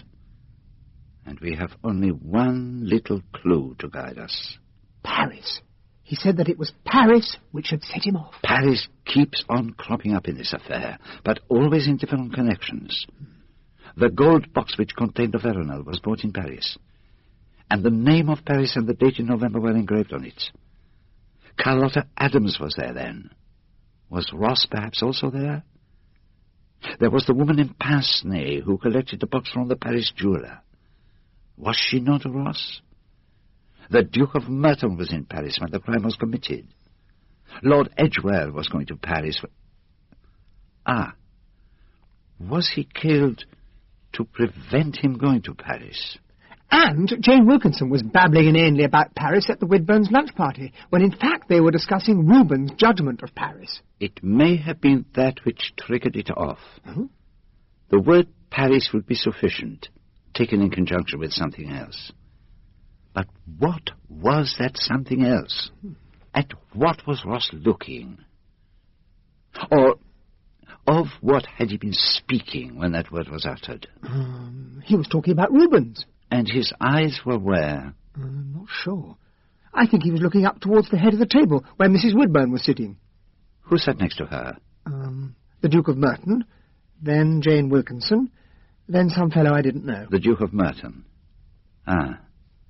It is possible that Ross was looking at him when the word Paris was spoken. The Duke, remember, was in Paris, or supposed to be in Paris at the time of the crime. Suppose Ross suddenly remembered something which went to show that Merton was not in Paris. Oh, come on, Poirot, that's not very likely. You consider that an absurdity? But Monsieur le Duc has a very strong motive for the crime. And who knows? Perhaps he counted on everyone thinking that it would be absurd to suspect him. Tell me, Hastings, did Ross not say anything when the word Paris was mentioned? Did he show no emotion? I do seem to remember that he drew in his breath rather sharply. And his manner when he spoke to you afterwards, was it bewildered, confused? That absolutely describes it. An idea has come to him. He thinks it preposterous, absurd. And yet he hesitates to voice it. First he will speak to me. Oh, if only he'd said a little more to me. Who was near to you when he was speaking of his desire to see me? Oh, well, practically everybody. They were saying goodbye to Mrs. Whitburn. I didn't particularly notice. Have I been wrong? All the time have I been wrong? At any rate, this is one murder that cannot be put down to Ronald Marsh, unless we find he's broken out of Pentonville. 'Tis a point in his favour. But that does not concern us for the moment. No, I cannot be entirely wrong. You remember that I once posed to myself 3 questions. I remember, but I'm not sure now what the 3 questions were. I will tell you. They were, why did Lord Edgware change his mind on the subject of the divorce? What became of the letter he wrote to Jane Wilkinson, which he never received? Why did someone telephone Jane Wilkinson at the Corners party and then ring off? Yes, those were the questions. Hastings, I have had in my mind all along a certain little idea. An idea as to who the man was, the man behind it all. I believe I have the answer to 2 of the questions. But there is something that I still cannot see clearly. Poirot, what are you thinking about? Is it possible that I have been wrong? Have I been thinking of the wrong person? You're surely not going to look at Carlotta's letter again. You've already spent hours poring over it. I still believe that there is something here that will lead us to the murderer. But if that letter doesn't refer to Ronald Marsh, it could be anybody. It's like looking for a needle in a haystack. Hastings. Oh, what on earth is it? You remember that we said it was lucky that the murderer was careless, for otherwise he would have cut the page of the letter and not torn it? Yes, well, what about it? I was wrong. There is order and method throughout this crime. The page had to be torn. I have been blind. Do you not see? I don't see at all. The page had to be torn. I have been blind. But now we shall get on. Who are you ringing? The Savoy. Well, if it's Jane Wilkinson you're after, you won't have any luck. It's far too early. Hello. Can I speak to Lady Edgware, please? Don't you remember? She's rehearsing a new play. She'll be at the theatre. Won't be back for hours yet. I see. Yeah, then could I speak to Lady Edgware's maid? Thank you. What can you possibly hope to get out of her? My logic was faultless every step of the way, and yet it led me to the wrong person. And you're absolutely certain you're on the right track now? Alice, this is Monsieur Poirot. You remember me, do you not? Now, something of great importance has arisen. I would like you to come and see me straight away. I will give you the address. Oh, yes, sir. There's a lot of jealousy in the theatre. So you have a good idea of who your mistress's enemies are likely to be? Women, mostly. Quite a few have tried to do her a spiteful turn. She's too good-looking, and she always gets what she wants. How about the men in her life? Oh, she can do what she likes with the gentlemen, sir. Even so, I can imagine that certain men... do you know Brian Martin, the film actor? Oh, yes, sir. Very well indeed. I believe I am not mistaken in saying that a little less than a year ago, Brian Martin was very deeply in love with your mistress. Head over heels, sir. Still is, if you ask me. He believed at the time that she would marry him? Yes, sir. He did. Did she ever seriously consider marrying him? She thought of it, sir, if she could get her freedom from his lordship. But then... But then the Duke of Merton appeared on the scene. Yes, sir. Love at first sight, you might say. And, of course, her ladyship is very keen on position. And so, goodbye to Brian Martin's chances. Did he take it badly? Badly? He went completely to pieces. He was drinking a lot, too. And the scenes he made. He threatened her with a revolver once. It frightened me, it did. But presumably he calmed down in the end? It seemed so. But he still hung about. And I didn't like the look in his eye. I've warned her ladyship about it, but she only laughs. She's one who enjoys feeling her power, if you know what I mean. Yes, I think I know what you mean. We've not seen much of him lately. I hope that's a good sign. Perhaps. You don't think she's in danger, sir? Yes. I think she is in great danger. But she has brought it on herself. Now, there is something I would like you to do for me. Yes, sir? Could you take a close look at this photograph? I'm sorry it is such a small one. Oh, it is, isn't it, sir? Just a minute.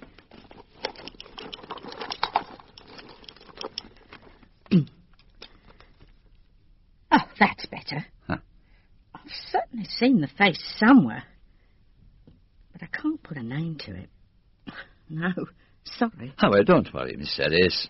You have been very helpful. If there's nothing more, I'd better be off. Mm-hmm. Goodbye. Oh, but you are limping. Oh, it's nothing, sir. My feet are a little painful. Ah, because? Yes, sir. I understand. I am a sufferer myself. Goodbye, Mr. Poirot. I'll see you out. Goodbye.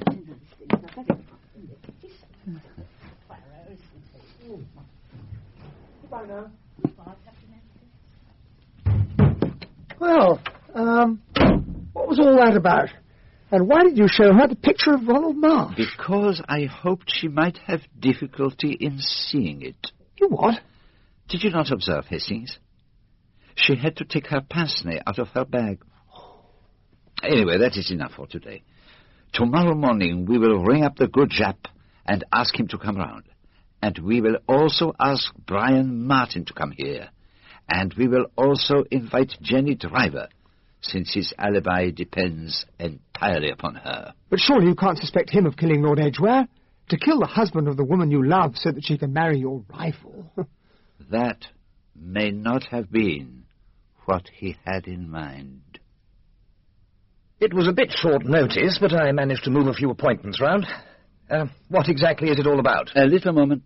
We will wait until the others arrive. The others? But I thought Hastings said that you particularly wanted to talk to me.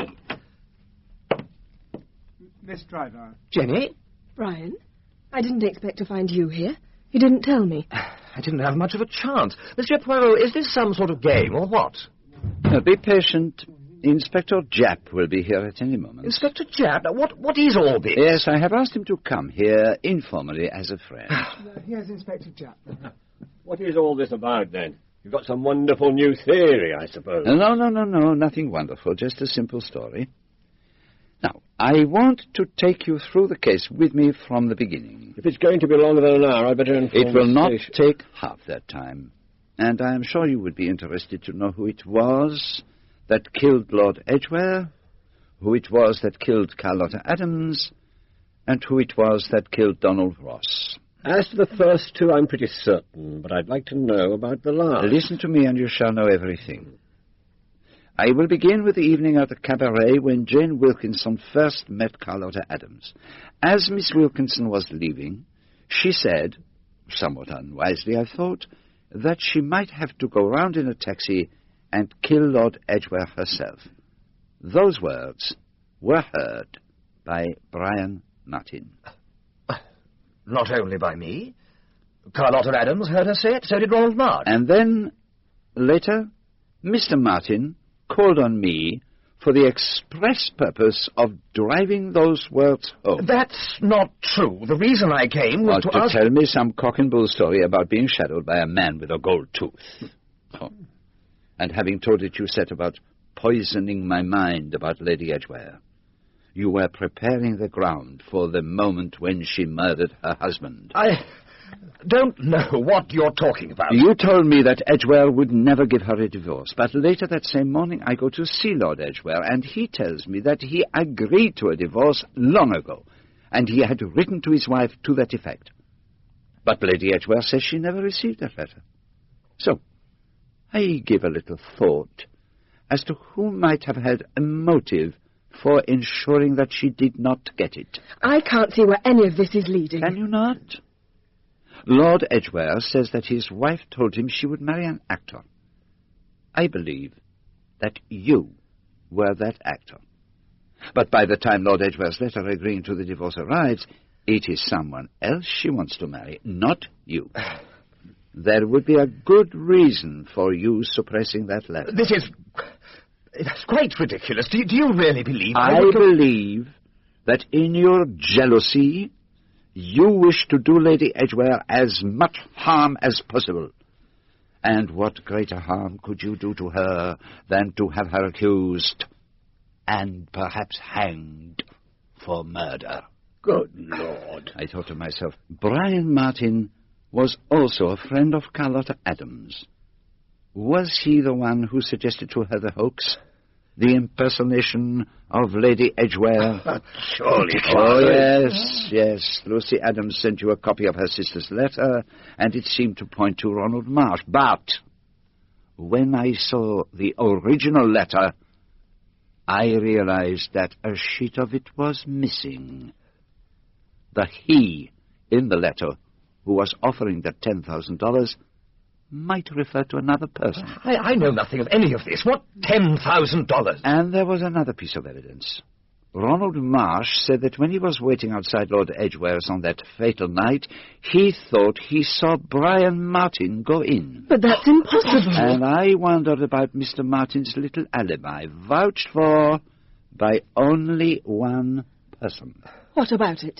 And on that same day, when I noticed you lunching with Mr. Martin, you took the trouble to come over and try to make me believe that your friend Miss Adams was specially interested in Ronald Marsh, not, as I was sure was the case, Brian Martin. I said what I said in good faith. And then Ronald Marsh is arrested. Your plan to incriminate Lady Edgware has failed, but at least you believe yourself to be in the clear. And then comes the bombshell. At a lunch party given by the Whitburns, you, Mr. Martin, overhear Donald Ross say something to Hastings that seems to show you are not so safe after all. It isn't true. I didn't overhear anything. I didn't do anything. No. That is quite true. And I hope you have now been sufficiently punished for coming to me, Hercule Poirot, with a cock-and-bull story. But do you mean to say that you were making the whole thing up? Oh, no, mademoiselle. For a long time, Mr. Martin seemed to fit my conception of the murderer. And all this business of Brian going into Lord Edgware's house that night? It was the butler. I had already remarked on his resemblance to Brian Martin. Another man with the head of a Greek god. Look here, Poirot, this is all very well, but I don't see where it's supposed to be leading. To the murderer of Lord Edgware. Let me show you what made me change my mind. Carlotta Adams' last letter to her sister. You see, the sheet is torn. But it is not torn out of carelessness. The page begins with he. But suppose that before the H, there was an S. You're suggesting that the killer might have been a woman? A certain she. Was it Geraldine Marsh? She hated her father. She had told me so. Suppose when she went into the house that night she had deliberately stabbed her father and then coldly proceeded upstairs to fetch the pearls. When she sent for me, she was exceedingly agitated as to what Lord Edgware might have said to me on the day of his death. But are you really suggesting that it was her? Then there was Jenny Driver. What? The gold box found in Miss Adams' bag had the initial D on it. Oh, that's not much to go on. There is one other thing. You have the brains and the nerve to commit such a crime. Really, I doubt if anyone else had. For goodness sake, Poirot, I've had enough of this. Stop stringing us along. Very well. Let me tell you the real story of what happened on the night of the murder. And not before time. Carlotta Adams leaves her flat at 7 o'clock and goes to the Piccadilly Hotel where she has taken a room as Mrs. Van Dusen. Oh. She said she is going by the night boat train to Liverpool and that her baggage has gone on ahead. At 8:30, Lady Edgware arrives and is shown up to her room. There, they change clothes. Dressed in a fair wig, a white taffeta dress, and an ermine wrap, Carlotta Adams, and not Jane Wilkinson, goes to the Corners party in Chiswick. That's not possible. To carry it off all that time. Perfectly possible, I assure you, Hastings. The dinner table is lit with candles, the lamps are dim, and remember, no one there knows Jane Wilkinson very well. Before going to Regent Gate, Lady Edgware rings up Chiswick and asks to speak to Lady Edgware. This has been arranged between them. If all has gone well, and Carlotta has not been recognized, she is to answer simply, "That's right." Having heard these words, Lady Edgware goes ahead. She arrives at Regent Gate, announces herself as Lady Edgware, and goes into the study. She commits the first murder. Just as she said she would. She has now to put in time until Carlotta Adams returns from Chiswick. She goes to the Lion's Corner house and prepares for the second murder. She puts the small box she has ordered from Paris in Carlotta Adams' bag, which, of course, she is carrying. And she finds Carlotta Adams' letter unposted? Bravo, Hastings. She scents danger. She opens it. Perhaps her first impulse is to destroy it altogether, but then she sees that by removing a page and making the she appear to be a he, it can be made to incriminate Ronald Marsh. She returns to her room in the Savoy. The maid has been told to go to bed, a perfectly usual proceeding. Carlotta Adams comes to the Savoy. They change clothes again, and then I fancy Lady Edgware suggests a little drink to celebrate. In that drink is the veronal. Carlotta Adams goes home. She's sleepy. She tries to ring up a friend. Possibly you, Mr. Martin, possibly Ronald Marsh. You both have Victoria telephone numbers, but she gives up. She's too tired. The veronal is beginning to work. She goes to bed. And she never wakes again. Oh, how hideously calculated. Cold-blooded. Is it not? Now for the third crime.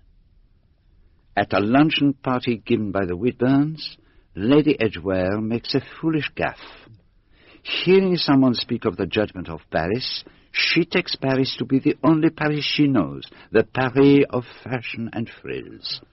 But opposite her is sitting Donald Ross, who had been at the Corners' dinner in Chiswick on the night of the murder, and who had heard the Lady Edgware of that night discussing Homer and Greek civilization.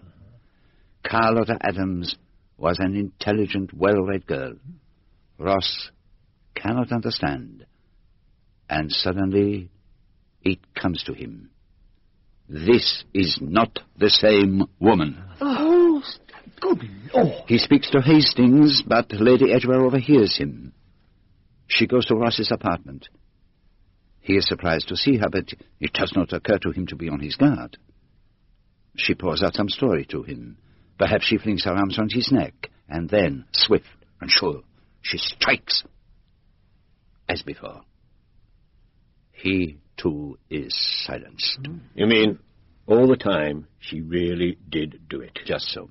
But why, if Edgware was willing to give her a divorce? Because the Duke of Merton is a pillar of the Anglo-Catholics. He would not dream of marrying a woman whose husband was alive. He is a man of fanatical principles. As a widow, she was almost certain to get him to marry her. Doubtless she had already tentatively suggested divorce and seen his horrified reaction. But why did she get you to approach Lord Edgware? To pull the wool over my eyes. To make me believe that there was no motive for the murder. She dared to make me Hercule Poirot, her cat's paw. And she succeeded. She's certainly quite an actress. Her surprise on hearing about Edgware's letter seemed perfectly genuine. Do you think she felt any remorse for what she'd done? I am certain she did not. I told you what she was like. I knew she was going to kill him, and I was afraid that somehow she'd get away with it. And now she's going to be hanged. Brian. And the gold box? She sent her maid Alice to collect it from Paris. Naturally, Alice just called for a parcel which she paid for. She had no idea what was inside. And the mysterious D? Oh, what you call the red herring. I regret the time I spent exerting my little grey cells over it. You got there in the end. You always do. And I suspect it was Alice who unconsciously supplied the murder weapon. What was it? A little knife she used for cutting her corns. Oh. But I don't understand why you had to bring me here. Why frighten me nearly to death? To punish you for being impertinent. How dare you try to play tricks on Hercule Poirot? It serves you right, Brian. After you've been married to me for a few months, you'll start to get rid of idiotic notions like that. My congratulations, mademoiselle. I said that you had sufficient nerve for anything, but I did not include marriage to Brian Martin. You know, Monsieur Poirot, I'm so glad it wasn't Ronald Marsh, and I am glad that Carlotta's death won't go unpunished. She wants to see you. I feared that she might. The prison governor just rang. Will you go? I have no choice, mon ami. I must say I wouldn't fancy a last meeting in the condemned cell with a triple murderess whom I brought to justice. Make sure she isn't cutting her corns. Well, here I am. What can I do for you? I've heard that you sometimes publish reports of your cases. I thought that an interview with a murderess might round things off nicely. It would certainly be a novelty. I should like to be remembered, Monsieur Poirot. I am sure you will have your wish, Lady Edgware. If only Merton hadn't had that stupid thing about divorce. It left me no choice but to get rid of my husband. But I didn't know how to set about it. And then I saw Carlotta Adams do her impersonation of me, and I began to see a way. With her help, I could get an alibi. But at the same time, I thought I would tell everyone that I was going to have to kill my husband. I've always noticed that if you speak the truth in a sufficiently silly way, nobody will actually believe you. It's a good thing to appear stupider than you are, but I am not stupid, Monsieur Poirot. No, you are not stupid. Of course, I realized Carlotta Adams would have to be got rid of afterwards. It was a pity, but that impersonation of me was really rather cheeky. She never asked my permission, you know. The one thing I was really pleased about was seeing how I could make use of that letter of hers simply by tearing the page. I'm more proud of that than anything. Everyone says I haven't got brains, but it needed real brains to do that. Oh, yes, it did. And I was fooled at first. I felt so happy. My luck was holding and everything was going to go right. Merton wanted to marry me as soon as possible and hadn't an inkling of what I'd done. But then there was that stupid business at the Whitburns party. Yes, that was unfortunate. I still don't understand what it was all about. But I did realize that Ross had somehow seen through the whole thing. He had to be got rid of. And I didn't have time to think about concocting an alibi. But when it was done, I truly believed I'd got away with it. I hadn't reckoned that you would somehow or other piece the whole thing together. It was just uncanny the way you seemed to know everything that I'd done. And to think, if it hadn't been for me, you'd never have been involved in the case at all. I thought I could pull the wool over your eyes. You don't look particularly clever. They all say I'm frightfully brave. You know, there's just one thing I regret. What is that, Lady Edgware? That they don't hang you in public anymore. I think I would have enjoyed that. Tell me, Monsieur Poirot, do you think they'll put me in Madame Tussaud's?